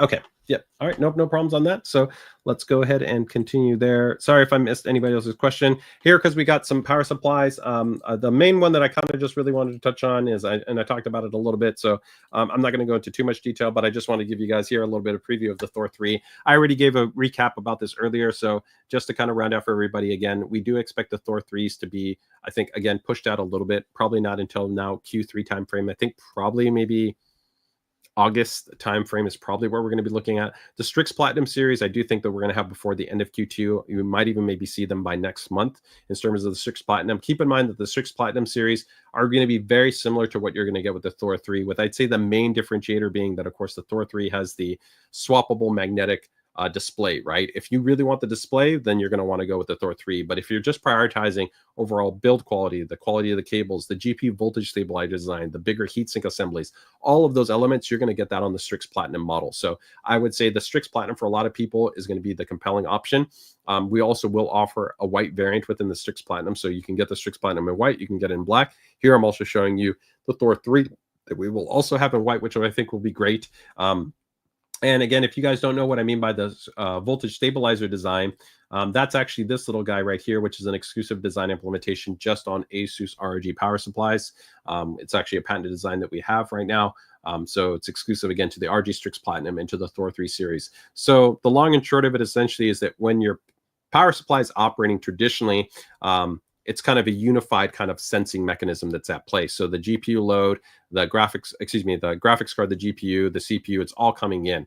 Here, what we have is essentially a dedicated sensing pins just for the GPU. So what it allows to do is that the PSU can be quicker to respond to what's called the transient response for just the GPU. So when the GPU is kind of shifting from, let's say, an idle or from a 2D state to a heavy 3D state, the PSU is quicker to be able to ensure essentially a faster level of kind of switching performance to be able to provide the power to the graphics card. So you might go, well, if right now you're not seeing graphics cards just fail, what is the inherent benefit of that? Essentially, being able to provide that quicker level of transience helps to stabilize the performance and actually potentially improve the performance, because that power delivery variance can actually affect some of the boosting behavior of GPU boost's architecture. So when you're able to actually improve upon this, it's similar kind of like power delivery benefit between a little bit of a board that might have good power delivery to a board that has amazing power delivery. They both can offer stable and reliable operation even when overclocked, but what you might notice is then that higher VRM spec model, it maybe gets a little bit better clock stability or a little bit better clock ramping, right? By maybe an extra like 100 megahertz, right? And so that's what you actually will kind of see is you'll see it's not massive. In our testing, it can vary in terms of a couple percents, but this is still enough to actually affect a few FPS. And again, if you're kind of at the forefront that you want the absolute best performance possible, along with a great aesthetic, outstanding build quality, ultra quiet operation, great quality cables, all of these things, these are all premium points that you're going to get within the ROG power supply. So it's just this way of kind of evolving and kind of improving the performance to just another degree, right? So That is what the GPU voltage stabilizer design does, is essentially just help to make sure that the PSU is the most responsive it can be to what is essentially generally driving the most power draw within the system, which is going to be the GPU. Now, on the graphics card side, there's no change for you to make. The cable that will connect, so your 12 volt 2x6 power connector, is exactly identical. It looks exactly the same when you're plugging it into the graphics card. But on the power supply side, you're going to be connecting this one, the 12 volt by 6, the 12 volt 2x6, but you're also going to connect this sensing pin. So you do use the cable that's included inside the box, you're going to be good to go. But on the other end, it will look exactly the same like any standard 12 volt 2x6 base power cable design. And again, that is going to be present on both the Thor 3. Doesn't matter which Thor 3 you're talking about. Again, Thor 3 will be available in a 1000 watt, 1200 watt. Again, 1200 watt you can see here is one white and one in black, and then the 1600 watt. And then the Strix Platinums. Strix Platinum, I believe we're not doing the 850, so the Strix Platinums I think should just be the 1000 watt and the 1200 watt. And let me go ahead and check any questions on that side. Stardust says the white looks great. Thank you guys so much. Let me see right here. A couple of questions. Does the voltage regularly work on non-ASUS GPUs? Yes. So that design does not matter. You can use any manufacturer's graphics card. I'd love to see you kind of pair it with a Prime graphics card or a TUF Gaming graphics card or an ROG Astral or ProArt. It doesn't matter. You could use it on any graphics card. But even if you were to use it on an older graphics card or a competitor's graphics card, it will still work. So the GPU voltage stabilizer design is not conditionally specific to being used with an ASUS graphics card. We designed the power supplies to be outstanding power supplies by themselves. So you will get this benefit regardless of what GPU you're going to be using with, as long as those GPUs are essentially using that 12 volt high power connector, right? The 2x6 power connector design. Okay. Pricing, we don't have finalized MSRP for you on that side. So until we actually release the finalized pricing for that, which again, we will do that in the PC DIY community. That will be the first place that the pricing gets actually posted in terms of our new product introduction posts. But hopefully, like I said, I think within the next week or so, you should probably see those getting ready to go up in that regard. Okay.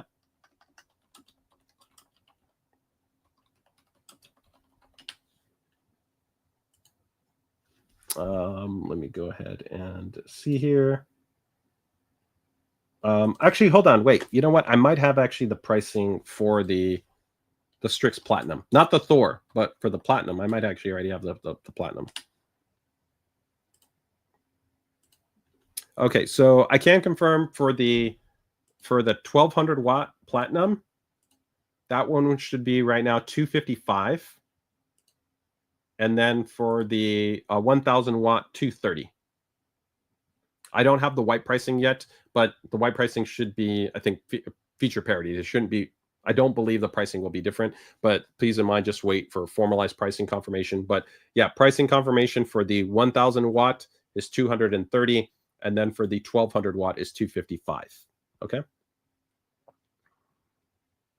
I'm still using the original 1200 watt Thor with a 4090 7800 CD. It seems to work as good as the day I got it. No, I think you're entirely fine. Plus, also on that model, you could get, of course, an aftermarket replacement cable from like Cable Mods or something like that if you want to run from the fully modular connector. The main difference, really, that model is a pre-ATX 3.0, 3.1, but it was built to a very high standard, right? It has outstanding power topology. Very efficient, has those big heat sinks in there. So it's going to be really stable, really reliable. I would say you have no immediate reason. The biggest difference inherently really to the 3.0 models is, of course, they all come natively with the native 2x6 connector on them. And then also as part of the specs, the excursion demand is defined into that spec. So there's essentially kind of like a transient demand that happens in power supplies, where prior to the ATX 3.1 specification, the vendors kind of had to design some type of headroom, but that headroom wasn't necessarily consistent across the industry. So what they did when they implemented the 3.1 design is that essentially it unified, a formalized kind of a standard that everybody says, hey, you now have to have double the excursion output, because if the GPUs might kind of peak up in this kind of micro instance, right, in terms of their power excursion, then the power supply should be guaranteed to operate within that threshold. So there's, I'd say, more consistency across power supplies within the newer spec. In the older spec, if you were buying a very good quality power supply, there was already a high level of excursion performance built in, along with really good, OVP and OCP circuitry and stuff like that. So again, if everything's working great for you, you have no reason to kind of go like just change the power supply for no reason. You're entirely okay. Yeah.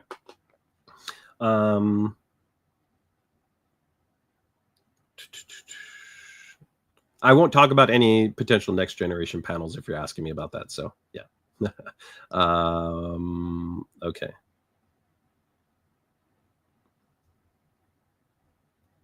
Extreme. Hey, Beatbox. Yeah. So I mean, I think, you know, our perspective when we design products like an Extreme motherboard or an Apex, right? These are ultra premium enthusiast products. They're not designed for every user in the market, right? You know, not every user is going to need something like a specialized DIMM.2 design. But for me, like, I'm a water cooling enthusiast, right? So I know that when I build like a hard light boot system, if I wanted to simply be able to just add an M.2 SSD, but I have a hardline loop for my CPU and my GPU, literally on a normal motherboard that doesn't have something like a DIMM.2 design, like on an Apex or Extreme, means that I would have to drain my whole loop. I'd have to remove my hardline tubes, then take out the GPU to then access the M.2 slot on a motherboard, do all the mounting in, and then literally put that all back together, replumb my loop, and then do that. That's a huge amount of work and effort, which is literally hours of work to do for something as simple as that. Whereas if I had my DIMM.2 design on something like an Extreme board, I could literally take this out of the box, put my M.2, slide it into a slot, and in 10 minutes, I'm done, right? It could even be less than 10 minutes. That has value. Or something like the true independent dual BIOS design, or even the aesthetic elements. Does everybody need a 5-inch display on a motherboard? No, but there's some people that appreciate that. So from our perspective, we design based, I think, on the want and need, what we see within the enthusiast community. I think for a lot of people, the TUF Gaming X870 motherboards that we're going to have are going to be a fantastic option for them. They're going to be stable, reliable, great I/O, great feature set, functionality. There's a lot of really good stuff there. So they don't need to go to an Extreme, or they don't even need to go to a Hero. But we design product based, again, on the demand and the want, right? So as long as we see that there's a community that appreciates those features, those functions and designs, then we're going to be offering those items. And I think the critical thing to also consider when we offer a higher tier product is those products benefit even users at the lower price bands. The reality is almost every premium feature that you see on a motherboard started on ROG. And this even traces into other products, like on our graphics card designs. You know, maybe where literally the first graphics card that ever had an active fan cooling design was an ASUS graphics card.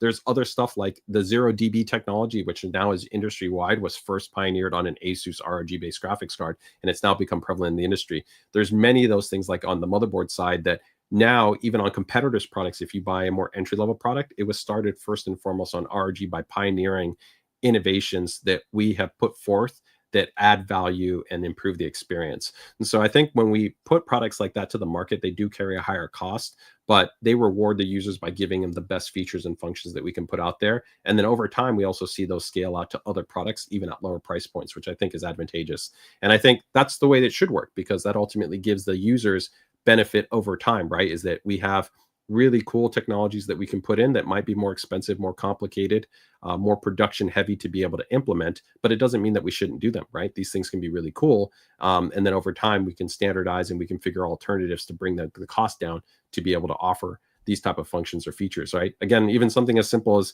an integrated IO shield that started on the Extreme series on ROG motherboards. And I remember that time, you know, that Extreme model launched at, I think, at almost an unprecedented price of, at that time, it was like, I think like $699 or something like that. But we were offering stuff like that. And now you can buy B series based motherboards with integrated IO shields, but we had to start somewhere, right?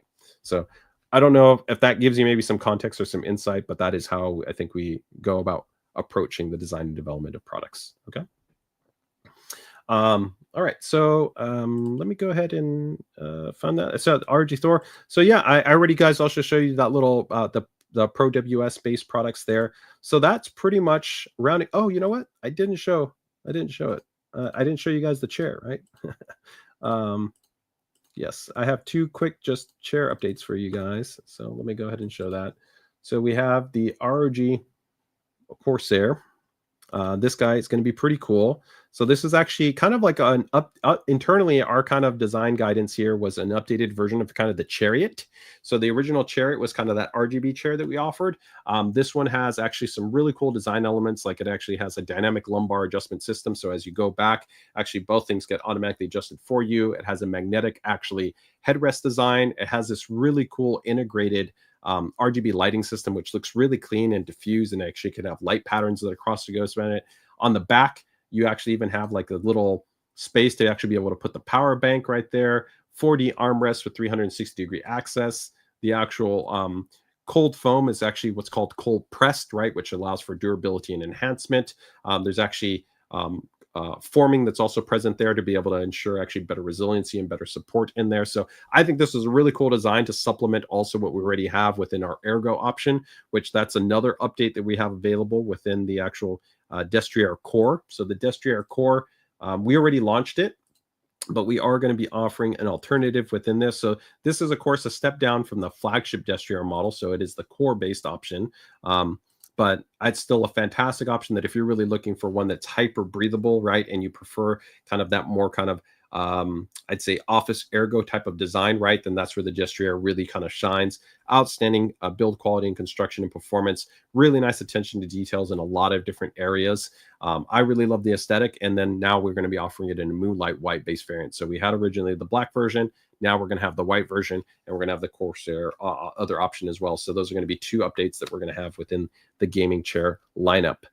So that pretty much rounds things out. Oh, I didn't actually get to networking, so I'm going to give you guys the last kind of just crash course here on networking, and then we'll close things out. So just a couple of quick updates on the networking side. This is actually our first 5G enabled router. So this is actually going to be the 5G B858U. It's also going to be Wi-Fi 7 with dual band support. It has also 2.5 gigabit WAN and LAN functionality. This is going to be, I think, more useful for those of you that might be in maybe areas where you have less ISP deployment options that are available to you, but you're seeing stronger cellular prevalation in terms of what's being offered by carriers. So if you can get multi-gigabit speeds in terms of 5G, but maybe your ISP servicing is being limited to sub 1 gigabits, or maybe not even getting to that 1 gig or maybe like 2.5 gig options, then 5G might be another option for you. But here, this is going to offer you the same type of great performance and feature set that we offer in our traditional routing products for traditional ISPs, but with 5G integration support. Do keep in mind that we'll still keep what we call as our USB WAN backup support. So you also have secondary ISP backup, so that if you want to take your iPhone or your Android phone, plug this in, you can also default to a backup ISP service that's provided directly from your phone. And the 4G or the 5G cellular connectivity can actually go to that router. So if you ever had a kind of a down for whatever period or purpose on that, you can also default back up to the USB WAN support. So that is going to be an update that'll be coming on that side. We also have two other models that we're going to be introducing for, I would say, our gaming focused tri-band Wi-Fi 7 based lineup. So the flagship model will be the BE19000 AI, which will be the first router that will have a dedicated MPU, that will have an ultra fast 2.6 gigahertz quad core SoC, 4 gigabytes of storage, 4 gigabytes of RAM on that unit. It's going to be ultra high performance. It has dual 10 gigabit LAN on it as well. But for users that don't maybe need necessarily the 10 gigabit LAN, but they still want tri-band Wi-Fi 7 connectivity and a lot of fast Ethernet, then this unit could be really interesting. This is going to be the GSB 18000. This unit will actually give you up to 3,300 square feet of coverage, tri-band based connectivity, and it'll have 8 2.5 gigabit LAN ports on this guy. You also support, of course, AI mesh, which means if you want to be able to stack this with either another GS 18000, or you also want to be able to take it any of our other ASUS Wi-Fi 7 routers, then you can, of course, create your own mesh ecosystem to be able to even have more expansive coverage. You can have wired and wireless backhaul support, so you have a lot of flexibility in terms of how you create your mesh networking. And this will also be the first router coming to market that will support what's called AFC. Now, AFC, it's a very complex technology to get into, but essentially there's been a FCC update that allows for essentially routers to be able to intelligently analyze the power rating usage within their RF environment. And so if it notices that it's an environment, they can increase its power amplification to even give you faster speeds and better performance. It can essentially unlock this performance based on the kind of scanning of the RF environment. Historically, in the past, this hasn't been possible because Wi-Fi has been, let's say, like a restricted kind of space. We had to respect all the other bands that were kind of going around, and that would reduce your Wi-Fi performance. But now there's some more intelligence that's going on that essentially allows us to adaptively adjust and see what's going on, and then be able to scale out your performance. And this can actually be massive. You could literally be seeing your router's performance go up by like 25, 30, 40% in terms of its throughput when it's utilizing this AFC technology. So this will be the first unit to market that will be introducing this AFC technology. And then there's all kinds of other amazing things that we do in terms of the networking stuff, like our quality of management service. We don't do paywall guarding like a lot of the other competitors out there. You know, there's a lot of other companies that, like even parental controls, like after a month, they're going to require you to do subscriptions. All of the cost for all of our options is essentially baked in, lifetime security-based updating. There's integrated dedicated gaming ports so you can connect your devices and have them automatically optimize. A lot of really cool stuff like that. If this unit will be too expensive for you, we don't have finalized MSRP, but I would kind of probably look at this unit being in the tri-band Y class and this kind of spec. You're going to probably be looking at a similar-ish kind of price point to what we would probably be looking at our BE 96U. So you're probably going to be around, I would estimate maybe in that $450 to probably $500-ish price point.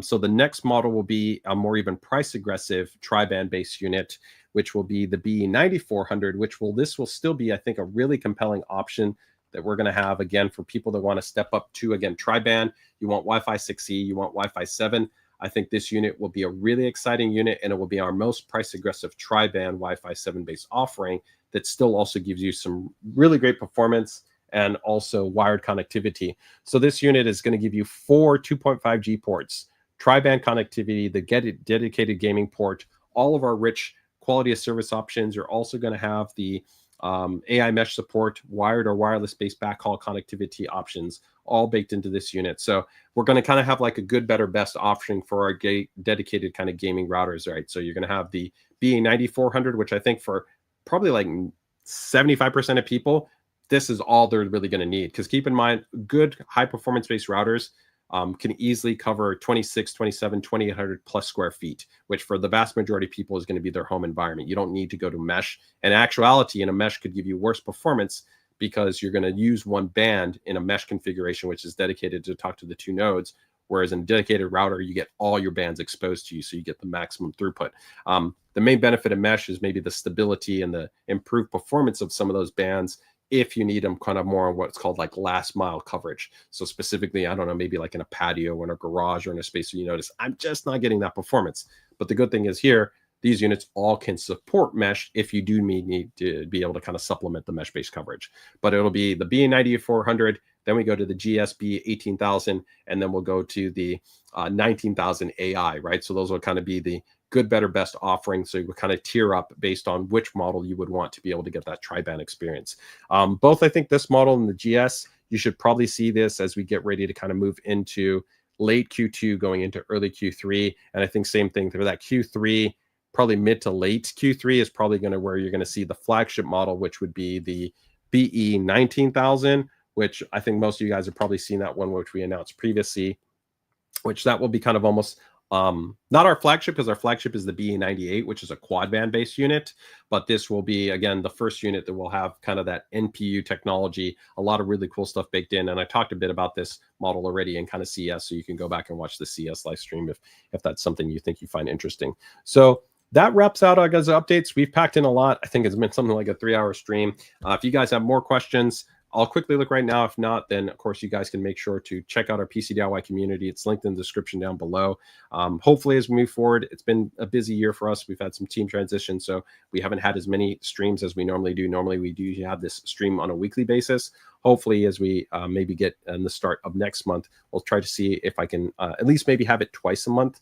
Maybe not every week, but maybe at least try to bring it back twice a month. And for sure, if you guys want the most recent up-to-dates on anything that we're doing, make sure to join the PC DIY community there, because we've got our dedicated community manager, which does, like I said, daily or weekly updates on new product announcements, teasers, insights, guides, builds, and a lot more. And we've got a lot of really cool plans packed in for the remainder of the year in terms of what we're going to be doing on the community side.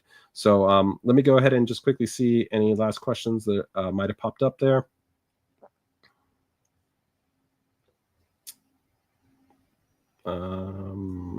Doesn't look like it. So Michael says, so I need to swap with my BE 98 Pro. Is that NPU? Okay, yeah. So no, no reason. The BE 98 Pro is an absolutely amazing unit. Also, there's evaluation. I can't tell you with certainty right now whether or not current Wi-Fi 7 units will have a retroactive update to be enable AFC support on them.